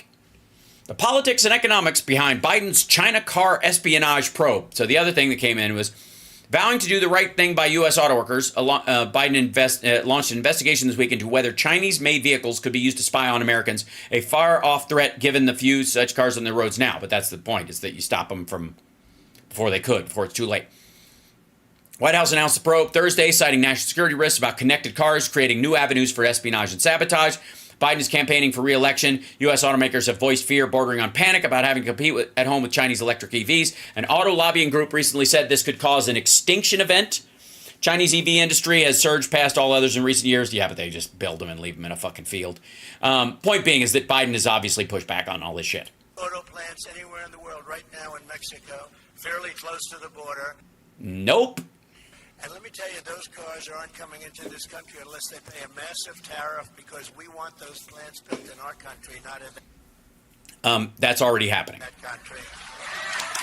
Yeah, he cannot name a single electric car company in China. You can't. I mean, arguably, they're all run by the CCP. They're all overseen by the CCP and practically owned in any estimable way by the CCP. But BYD is probably the biggest, and they're the ones who are just buying junk cars and parking them. So it gives them the illusion of selling more cars than anybody in the world, which is bullshit. But he doesn't know that. Bring back the auto industry to Michigan. We're bringing it back to Michigan. We're going to bring back the auto, and I can tell you from our... Oh, so you're going to shut down the plants that have expanded to Tennessee and Washington State and Kentucky and Arizona? Senator, we will work on that together, but we're going to bring back the auto country. It's going to be called auto country again. Was it ever called Auto Country? Isn't that the name of like a dealership? You've lost over the years. Fuck Big Sky Country. We want to be Auto Country because that sounds weird. You've lost more than 50% of the automobile making capacity. I think the number's even much higher than that. It used to be the only place, and now it's all... Yes, when Ford was the only car company in the world, it was the only place. But over the course of 8 decades... Almost, it didn't go down with me, by the way. We did very well. We kept them out with tariffs and other things, but we're going to do something that's going to really bring back massive auto manufacturing. How? How? What? Like what? Honest to God. Like what? What are you going to do? How do you do it? Just besides saying something very fucking special. I'm dead serious. At some point, you gotta have at least somebody go, how you going to do that? Well, there's certain things we can do federally through tax incentives or subsidies for buyers, or to, eliminate old regulations that are no longer germane to stuff, because now you can computer sim things and we can count those on. We'll do a big push to do that. So that'll save everybody, and that'll drive down the cost of the production of a car by about $2,000 a unit, and therefore with some sort of support. Like, say it. Even if people go, well, that won't work or this won't work, at least fucking say it. Instead of this, we're gonna do something very special horseshit. Like, I gotta say, for all this, like, he talks just like us bullshit from maggots, do you not know what the fuck you're talking about too? Do you talk in such huge, vague generalities like that? I mean, none of this shows up in a fucking plan on his website even. I mean, it would be one thing if he says this and he goes, you need to go to donaldjtrump.com for our policy papers and read what we're going to do, because I don't want to go into it, but it's all there. You could fucking do that, right? But if you go to his site, it's just this written down. It's just him going, we're going to do something so special and very special. It's going to be very special, and we're going to do it all again like we did before, but it wasn't. Even if it wasn't good, it'll be good again where it never was good. Like, it's fucking bullshit. Where's his healthcare plan? There you go. That was supposed to be very special. That was like 8 years and 2 weeks ago. Nothing. The state of Michigan, and we're going to create jobs like you've never seen. And I just want to... Right. Just like when he was president and he created jobs no one saw. Thank everybody, and Pastor, I want to thank you. This is a nice church, by the way. Shut the fuck up. Very nice. I'll come here some Sunday with you, okay? I'll listen to a real sermon, right? Thank you very much. Dude, you don't even go to church near your houses. Thank you very much, everybody. I appreciate it. Thank you. Thank you very much. Now he's just got to sit there like a dickhead. Also, what's with the fucking mullet? I mean, I know he's going for like the white trash vote again, and I'm pro mullet, but what the fuck is that? Right? Is it the part that he combs over the back and it just falls to the sides? And that's the gap we've been seeing? Because this part's been falling off entirely. Like, he's losing so much fucking hair in that area. Just in the last, what do you think, 8 months? I'm dead serious. There's a period where you're like, oh, his hair's fucked up today. Oh, it's a little more fucked up than usual. And now, like, it's just fucking transparent. Yeah? I mean, because he used to, you know, he grows out the big piece and he puts it over here and then he combs it in a big circle. That's his big, he's got the fucking Benny Hinn do. But it looks like this part, you know, it's supposed to go all the way across, but he combs it up and then it just kind of splits down the middle and falls over the back. And that's the line we've seen. But yeah, this is all see-through now. And you know, it wouldn't be surprising. It's fucking, I would imagine court is stressful. I would imagine, you know, people finding out what a criminal fuck you are would be an issue. I mean, you'd think he would have lost this kind of hair when the Jeffrey Epstein files started coming out and you found out that he flew on that dude's plane at least 7 times that we know of and was friends with him for 2.5 fucking decades. You know what I mean? That seems like that'd make your teeth fall out if you're waiting for the other shoe to drop, right? Also, at the Talking Points USA thing, or Turning Points USA, he does okay, let me see if I can find this real quick. It's going to be a pain in the ass. But Trump went to the Turning Points USA, you know, speech, you know, the one he gave just recently. Let's see. Trump, Turning Points USA. Let's see if this is right. Yeah. Live rally in Detroit. This is the whole thing. Europe is in chaos. The Middle. Okay, there it is. And so he does so much better 4 years ago. Everybody was. I stood up. You won't have any. You're fired is right. Who owns the car plants? Hold on. Thanks to anybody. They did a great job, but they want to make them now electric. Okay, yeah. So this is the same. Okay, this is where he's at. He starts bitching about like water and plumbing and shit again. About how like there's no water pressure. Hundreds of billions, you think? And I like President Xi, but do you think he really liked me too much? Yes, he did. He bought you on the cheap. He couldn't breathe. I said, "Are you okay in that beautiful suit?" His suit was getting very damp. I said, "Are you okay?" He goes, oh, and by the way, I have to tell you, I had a great word that I was going to use, but it's a curse word. And I was told by a great event. Oh, he's turning this, he's making a show out of saying bullshit now. Evangelical preacher, just this week. Sir, you tell the greatest stories, you're the greatest everything. But sir, please don't use foul language. And I said, sometimes you need foul language to tell a great story. As a comedian, I would agree, but I wouldn't do it in church. I would take the hit on the story being great in that instance. I would have to go, if you really want to see this bit, you should see me do it in a comedy club because it's inappropriate here for me to do the full out version of it. You were in a church.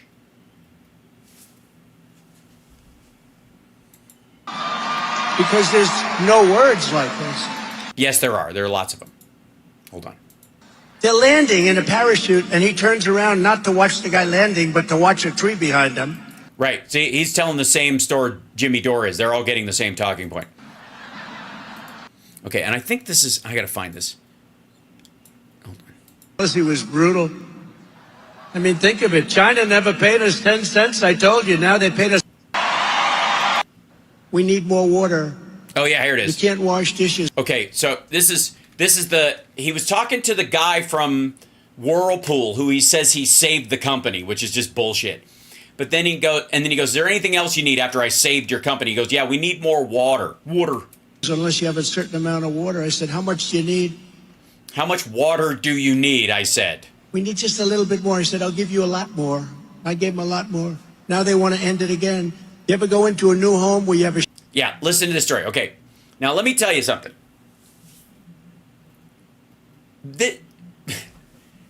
You ever, when most people, I would say, people in the chat room, real quick, if I may, you lovely folks, like, subscribe, give a thumbs up, support the show. It's HAL SPARKS, Mega Worldwide. Folks in the chat right now, just real quick, I'm presuming some of you, if you don't shower regularly, have at least done it a couple of times. So you have kind of a system down for how you do it.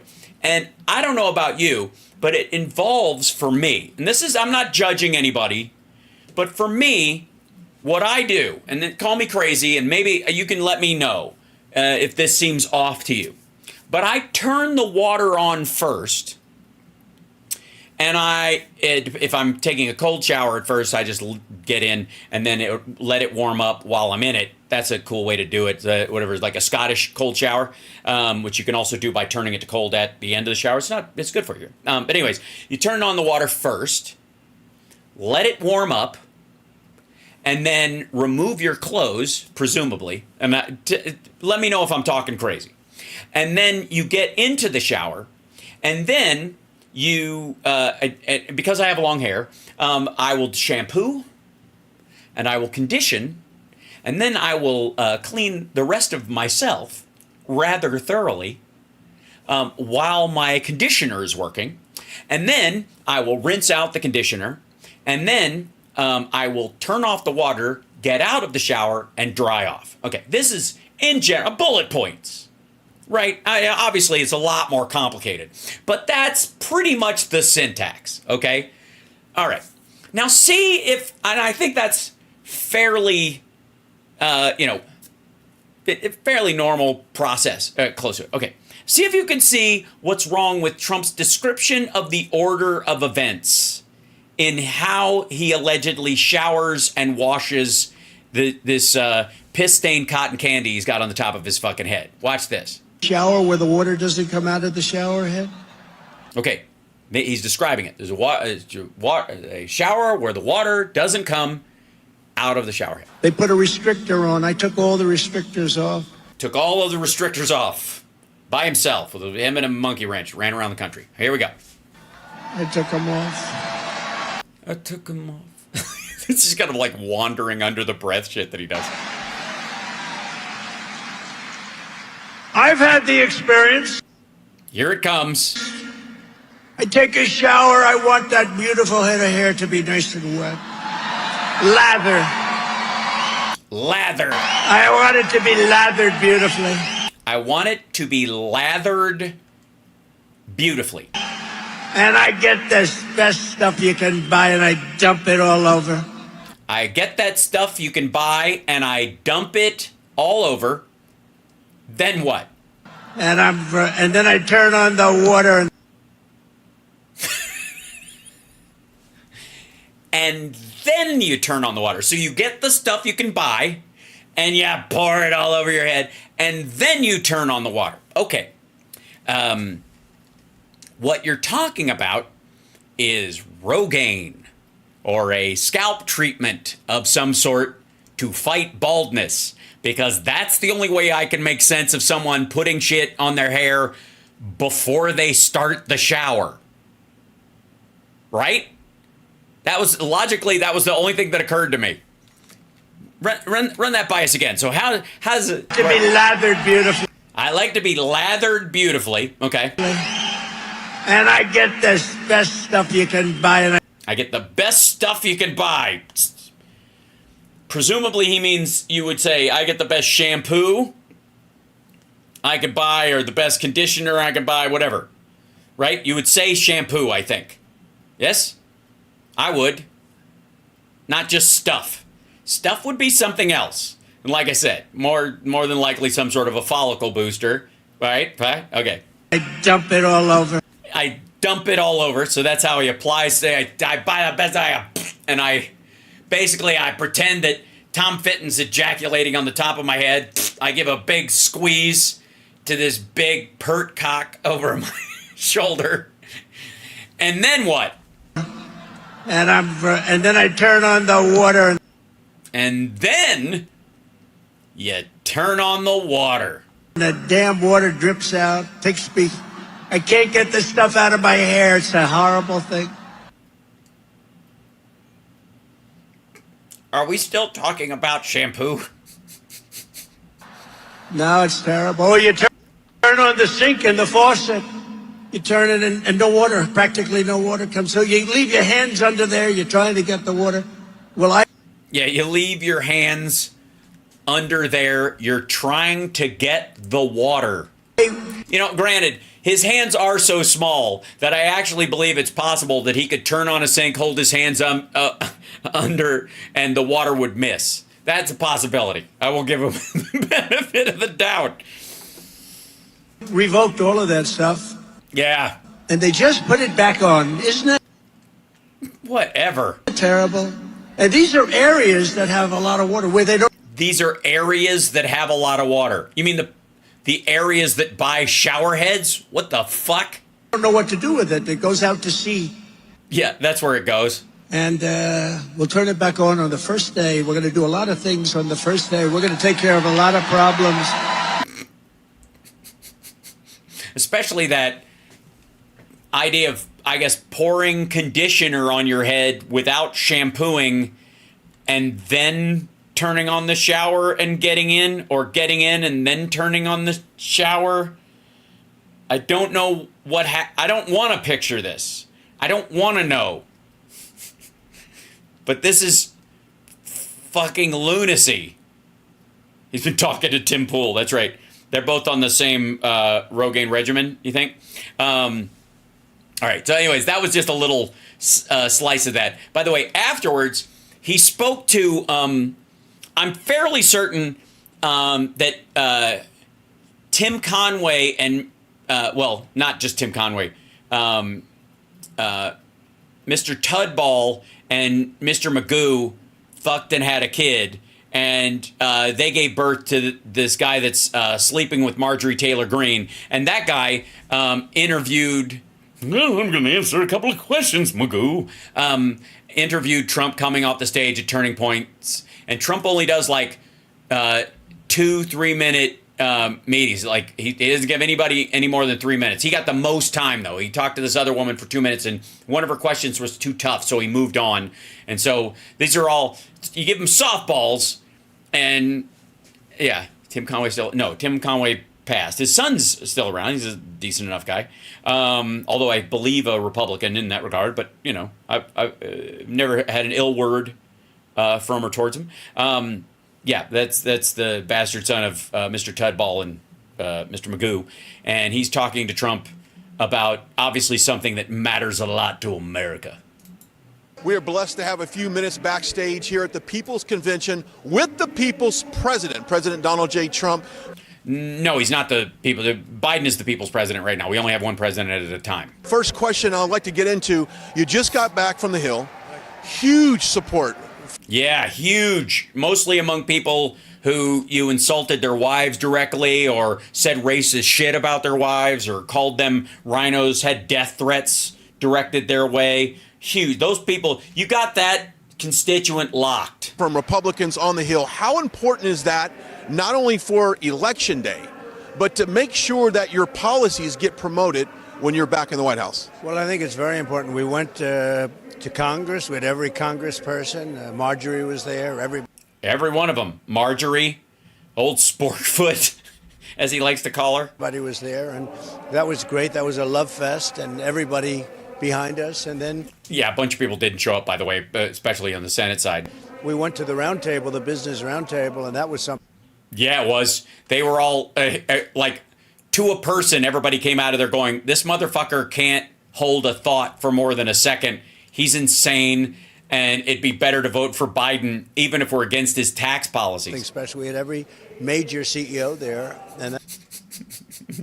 and all of them had watched. You could watch all the blood drain out of their fucking face as you talked. That was incredible, actually. That was an incredible hour and 15 minutes, and then it was an incredible hour and 15 minutes. Why sum up what was said when you can just talk about the length of the conversation? We went to the Senate, and it was the same thing. We had the senators, just about all of them were there. Just about. And it was great. The Republican senators, just about all the Republican senators. Hashtag not all. I think the spirit and the unity is greater than anybody's ever seen. I don't think we've ever seen anything like it, actually, Brian. It's been amazing. Also, just generally bullshit. Amazing. Okay, turning our attention to the economy. Hold on, somebody was like, I'll check out an interview with who? Bannon interviewing Marge. The recent one, I think. Okay, I'll see what I can do. It tends to inflation. Bidenomics is hurting all Americans. What can we do to reverse the effects that the economy has had on? Yeah, specifics. This is good. I'm glad. Yeah, it's been hurting people, especially their 401ks, which have gone up, and as you know, the dollar's worth more than $1 right now, which is devastating. I understand. So what in what way would you specifically, in terms of economic policy, make things fuck it, just say we're going to do something very special? The average American. So what we have to do is immediately drill, baby, drill. We have 9,000 unused leases by oil companies. They are not hurting for places to drill for oil or produce oil.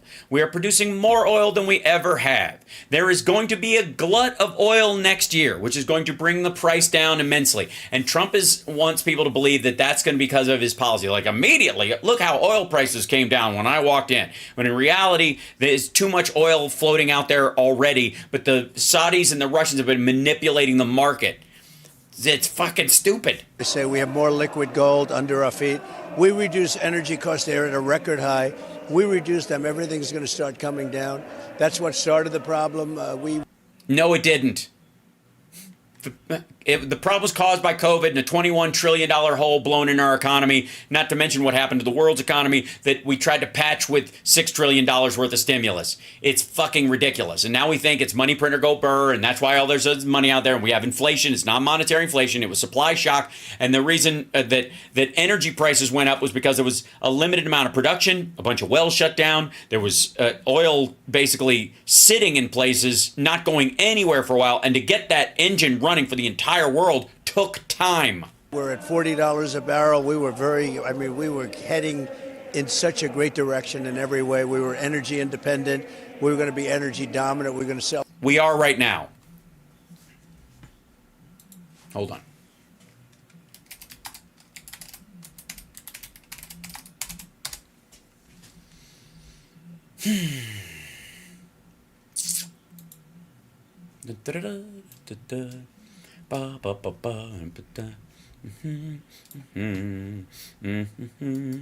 Let's try to open this up real quick, if I may. Let's see. Oil prices fall on weaker U.S. consumer demand. China data. 2-minute read, 19 hours ago. Oil prices slipped in Asian trading on Monday after a survey on Friday showed weaker U.S. consumer demand, and as May crude production rose in China, the world's biggest crude importer. Global benchmark crude futures for August delivery were down 29 cents, or 0.4%, at 82.33 per barrel. West Trade immediate crude for delivery also down 29%. The more active August delivery WTI contracts slipped 0.4% at 77.76. That followed prices slipping on Friday after a survey showed U.S. consumer sentiment fell to a 7-month low in June, with households worried about their finances and inflation. However, both benchmark contracts still gained nearly 4% last week, the highest weekly rise in percentage since terms in April, on signs of stronger fuel demand. So people, what they're spending and what they're doing is completely disconnected from what they think they feel in this consumer, in the polling. Yeah, drilling oil is not a policy. Also, we don't have nationalized oil, so we're not fucking Venezuela as much as Trump would like us to be. The other thing is, let me bring this up here real quick, is where it is. There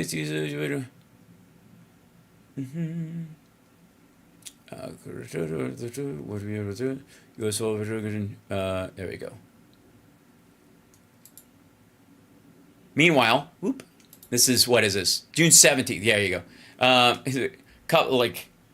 Yeah. Remember what we just looked at? Forget that. Oil prices jumped 2% on improving demand outlook. U.S. crude oil benchmark was trading up 2%, with Brent gaining over 1.7 as the market-adjusted data suggesting improving demand outlook. Fucking all over the map. They have no idea. In prior week, oil enjoyed its first weekly gain in a month, buoyed by reports that lent more optimism to oil demand in the second half of this year. OPEC Plus has taken pains to assure markets that it could rethink plans to put more barrels on the market if conditions dictate.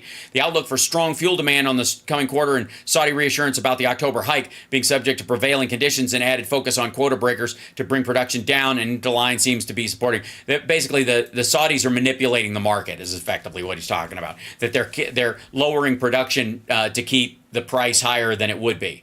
If production met the demand all the time, oil would already be at $20 a barrel.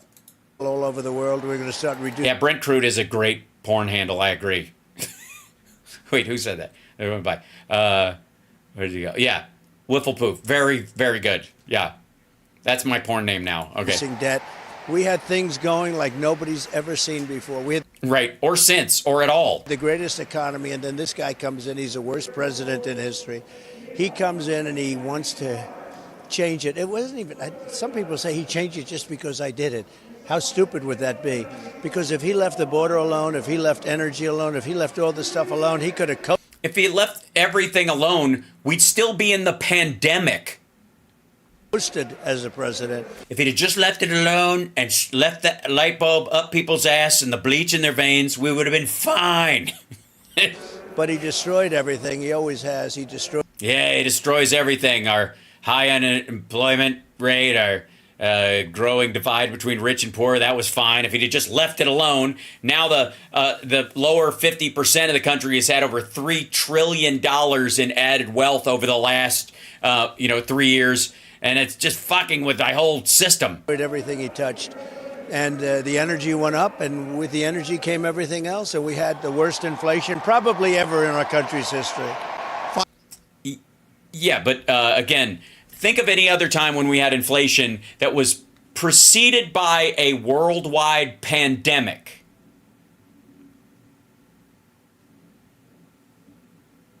Or, by the way, that came down this quickly no matter what preceded it. Final question on this Father's Day. What is the best thing about being a father? Being able to leave the kids with a woman to do all the tough stuff and then disciplining them by holding, I guess, back their inheritance or money. The best part about being a dad? Yeah, what's the best part about being a dad? And your son is on stage, by the way, loving the reception. He's getting done. He's getting some reception. And yeah, he's getting some reception. Man. Whew. I have wonderful children. They're great. They're loving. They're really good people. They're good people. And having them around is just, for me, is a very good thing. Very good. Yes. Having them around. What's the best thing about being a dad? Well, having my kids around is a very good thing. Also, people stuff, where being a human, making children offspring are better than not having children offspring in this shit. Seriously, I think we owe Jeff Zuckerberg a fucking apology. What the shit? Thing, and we love our children, and it's Father's Day, and we do? Do we? We love our children. Who's we, motherfucker? Say that again. Wait. Again.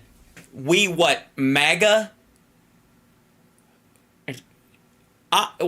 Is there something that stops you from saying, I love my children? Is there, honestly, is there something that, is there some sort of like weird Fonzie, Kevin Kline, and a fish called Wanda hang up where you just can't utter the words without screaming? Why the fuck can't you just say that? And your son is on stage, by the way, loving the reception. He's getting done. He's getting some reception. And I have wonderful children. They're great. They're loving. They're really good people. They're loving. They love me. I don't reciprocate. That's what I'm hearing. Right? It's so weird. It's fucking weird. Let me tell you something, chat room, and I'm not even going to talk about my boy with that asshole on camera. Let me tell you something. I would be hard pressed to say what the best part of being a dad is, because it is soul altering. And if I had to pick the best thing about my son is him as a human being. I feel lucky and almost indebted to the fates that I get to have this wonderful human being in my life. I love him, and he's certainly loving towards me, but I love my son. That's not difficult at all to even talk about, right? The only thing, when people talk about, oh, they grow up so fast, whatever, I'm so excited to meet the man he's going to be as he grows up, I can barely stand it. Like it lights my skin up to think about it. Like I can feel it in my cells. And if he hurts, or I think about him hurting, or I think about something that he's gone through, it's like there's pliers on every inch of my nervous system. It's all squeezing it at once. And I think other parents might know that feeling. You know what I'm talking about? That where every nerve in your body just feels like it's being squeezed. And it is such a strange, very specific feeling. It's the closest thing to like Corsican pain, like the Corsican brothers. You punch one, the other felt that you can experience in your life in a lot of ways. I believe it's possible with people that you're not biologically related to. Absolutely. Even your adopted children, I would presume that feeling would be there. But that, the joy of watching him become a human being of his very own, and having the privilege of participating in that, I think is the thing about being a father that I enjoy the most. That I have a genuinely valuable part to play in the upbringing of this person that I love, regardless of circumstance. That's what it is. That's what fatherhood is to me. And that, I didn't, this isn't a monologue I wrote or something I thought about or some way to articulate it. This is just off the top of my head. And that's what would come to mind if someone asked me that question, even in a very public setting. And people who've seen interviews with me know that I don't just give you the kind of pat answer and move on. I'll jump in because it matters, right? The fact that he talks in such generic fucking terms. Right? Doc Spano says, imagine him watching you say these things and imagine the tectonic eye roll. Geez, Dad. I got to tell you, Cam's the kind of kid that he appreciates it. That's the nice thing. Like, he might not at one point, he's a brand new teenager. So it's very possible that in a couple of years he'll be like, oh, God, this fucker. And that's fine, because individuation is an important and healthy part of growth. So I expect a certain amount of it. I know that he would not be a healthy adult if he didn't go through that and generate who he is as an individual in that process, while I'm still responsible for him because he's a minor, that kind of stuff. Like that's the tug and pull, right? And that exists there. But the way he's talking about them, listen to this shit again. What from the top of the question? Probably ever in our country's history. Final question on this Father's Day. What is the best thing about being a father? And by the way, to his credit, he says father, not dad. What's the best thing about being a father? And I do think there's a distinction, because you can almost make a division between this. What's the best thing about being a dad? Well, the best thing about being a dad is knucklehead horsing around kind of silliness and staying up late and letting them push the boundaries of what they should get away with. That's the dad part, right? But being a father is a different thing, right? And you would get a different answer from me if you said dad or father. You really would. You know what I mean? It almost sets the tone for the question. But he says father, which is the deeper question. You know what I mean? Okay. Best part about being a dad. And then he says dad and fucks it up. Your son is on stage, by the way, loving the reception. He's getting some reception, and So this is before Trump spoke. He's getting some reception. I have wonderful children. They're great. They're loving. They're really good people. They're good people, and having them around is just, for me, is a very good thing. Very good thing, and we love our children, and it's Father's Day, and what the fuck is this? Honestly, it's like an alien wearing a human skin. I had a cat, it's a little tiny cat, wonderful cat, it meant the world to me or whatever. Sugar in water. Like, what is that?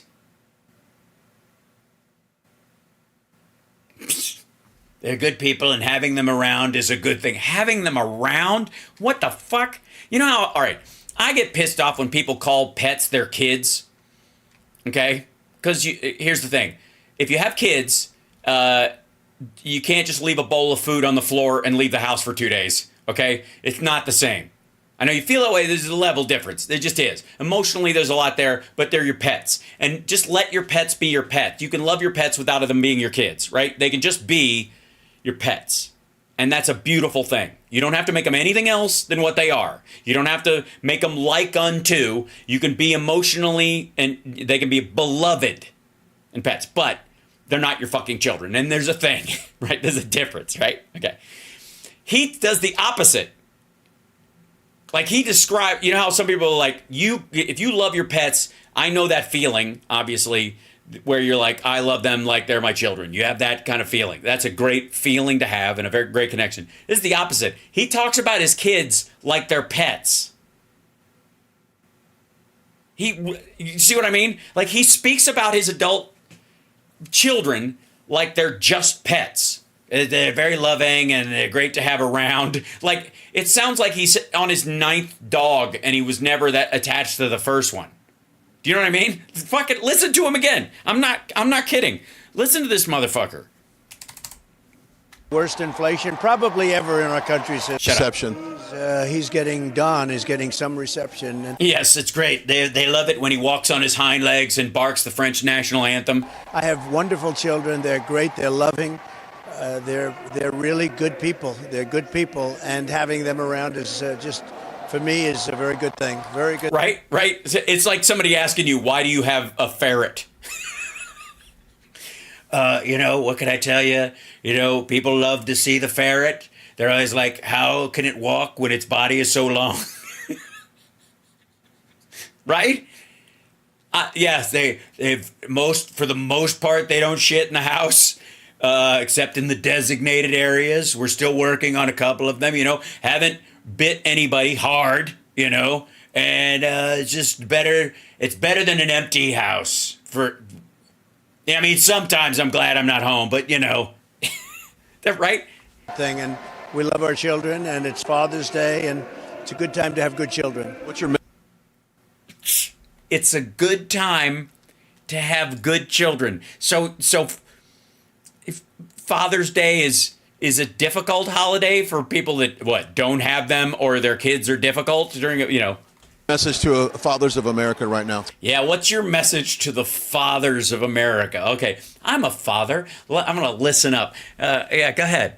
Just love your family, love your children, keep them around, keep them happy as you can be. But run them a little bit tough. You have to be a little bit tough with them sometimes. But it's great to be a father, and it's great to have wonderful children and family and wife. And it's great to have children and wife and, also words. What the hell? You got to love them, do as much as you can to make them happy, except when they get too happy, and then you got to really turn that shit off quickly. This is the advice. What the hell? They're really good people. They're good people, and having them around is just, for me, is a very good thing. Very good thing, and we love our children, and it's Father's Day, and it's a good time to have good children. Yes, good. Good is the word, I think. Good. Not great. Obviously, we want to make America great again, but you realize when you're Donald Trump and you're looking around at your kids that good is the best you can hope for.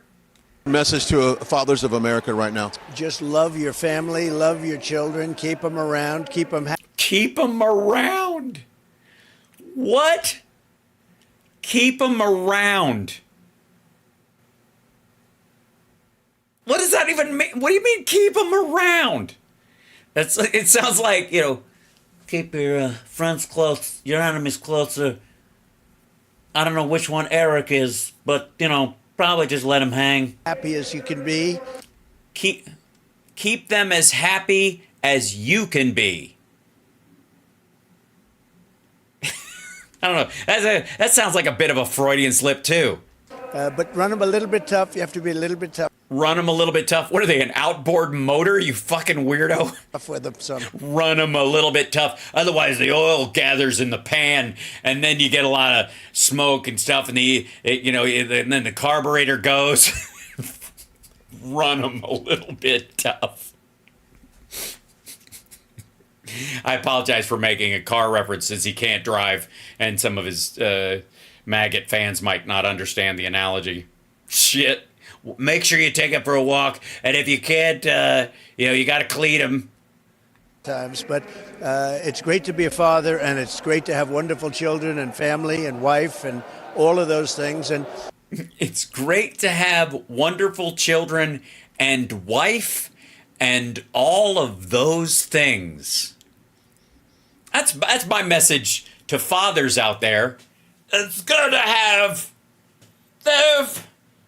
wonderful children and wife, and the important thing is that you have a family, and you have a wonderful family, and also car and fence and driver's license and milk and cow and good state like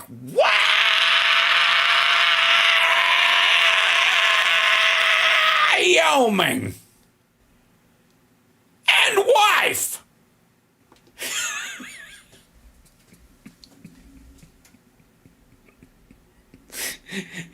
Boys and messages to fathers out there. It's good to have kids. Too late.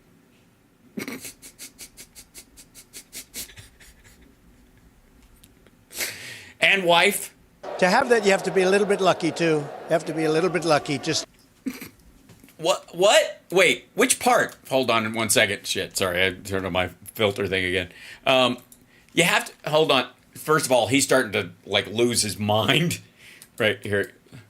To have wife and children, you have to be a bit lucky. Right now. just love your family, love your children, keep them around, keep them happy as you can be. Keep them happy as you can be. But run them a little bit tough. You have to be a little bit tough with them sometimes. But Yeah, like a chainsaw or an Evinrude. Hold on. Speaking of which, give me 1 second. I have there's a knock at my door. 1 second. It sounds like a childly knock.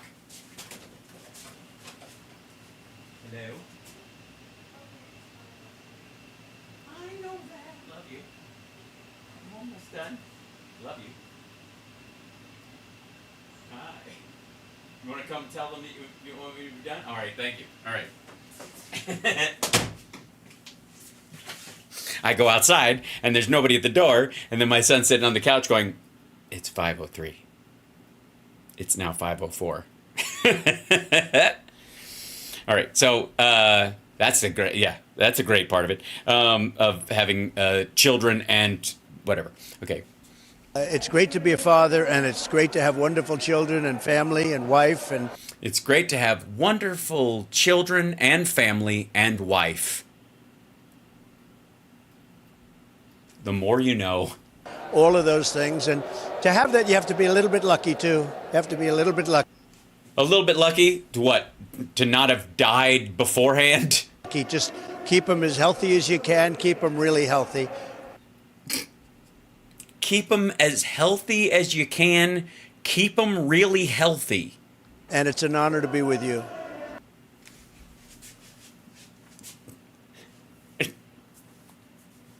Holy shit. What? And it's an honor to be with you. Keep them as healthy as you can. Keep them really healthy. And it's an honor to be with you. It's an honor to be with you. Happy Father's Day. Thank you very much. You too. Happy Father. Thank you. Do we even know if he's a father? I mean, I know he isn't with his wife and family because he's with Congresswoman Sporkfoot from the great state of Gorga. Jesus. That's yeah, he sounds like, it sounds like kids say the darndest things is what it sounds like. Then what would you say? Like, what would it be like to be a father as a 6-year-old? I think it'd be good to have wife and family and good things as long as they're healthy and happy as you can be. Only happy as you. Sometimes you have to ride them hard and put them away wet. My mom's new friend says. Jesus Christ. Let's see. Yeah, I'm over time order. I gotta let you guys go. Thank you guys so much for tuning in. Like, subscribe, give a thumbs up, support the show. We go through this stuff so you don't have to. But I want to thank everybody for being here, and I also thanks to the Facebook people. There's a ton of like Facebook likes in there today, and thank you Peter for the super chat, and thank you Deanne.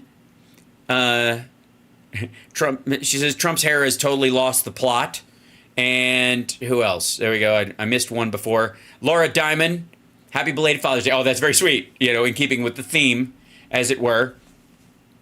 But thanks. The Facebook likes are off the charts today. Thank you guys for jumping in there. Maybe it's just finally registering. Maybe they changed their algorithm. Richard, thank you so much for the super chat right out of the gate.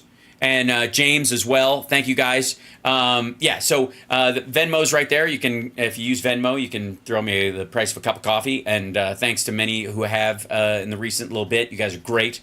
And patreon.com/HalSparks. Give it a shot. If you're out there and you have a Patreon that you do with somebody else, just add me to the list. Just go, okay, I'll do the little monthly thing. That's cool. That's cool. That's fine. That would be a lovely, lovely thing. Thank you so much, Edward, for that super chat as well. Bringing it right at the tail end. Thank you.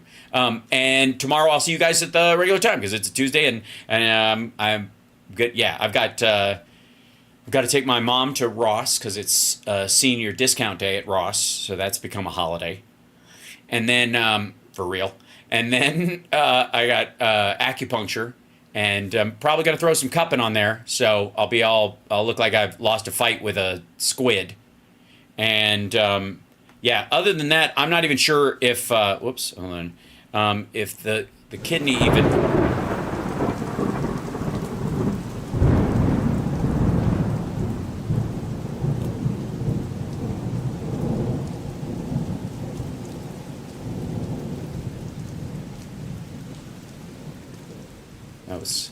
That was weird. I thought the kidney, but what about... The kidney has a very special place in the heart.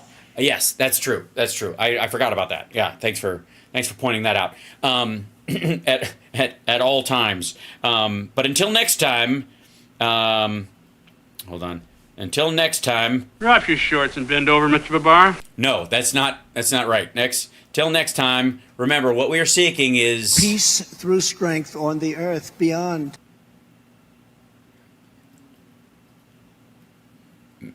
Maybe not, and maybe you're an Asshole. All right, but Heard that Saudi Arabia and Russia will repeat your. Our army manned the airport. It ran the ramparts. It took over the airports. It did everything it had to do. It did. It really did during the Revolutionary War. I think we've all learned so much and only lost so many brain cells. The Sparklers, you are indeed awesome. Thank you so much. Bless you. By the way, at the tail end, if you're on Twitch, hit me with a bunch of emojis on your way out because that's I put the emote wall up and just people love it. They can't do it. None of the other sites can do it. So it's up to you guys to just flood the zone with emojis. So here we go. See you tomorrow. Hit the like too as you're going.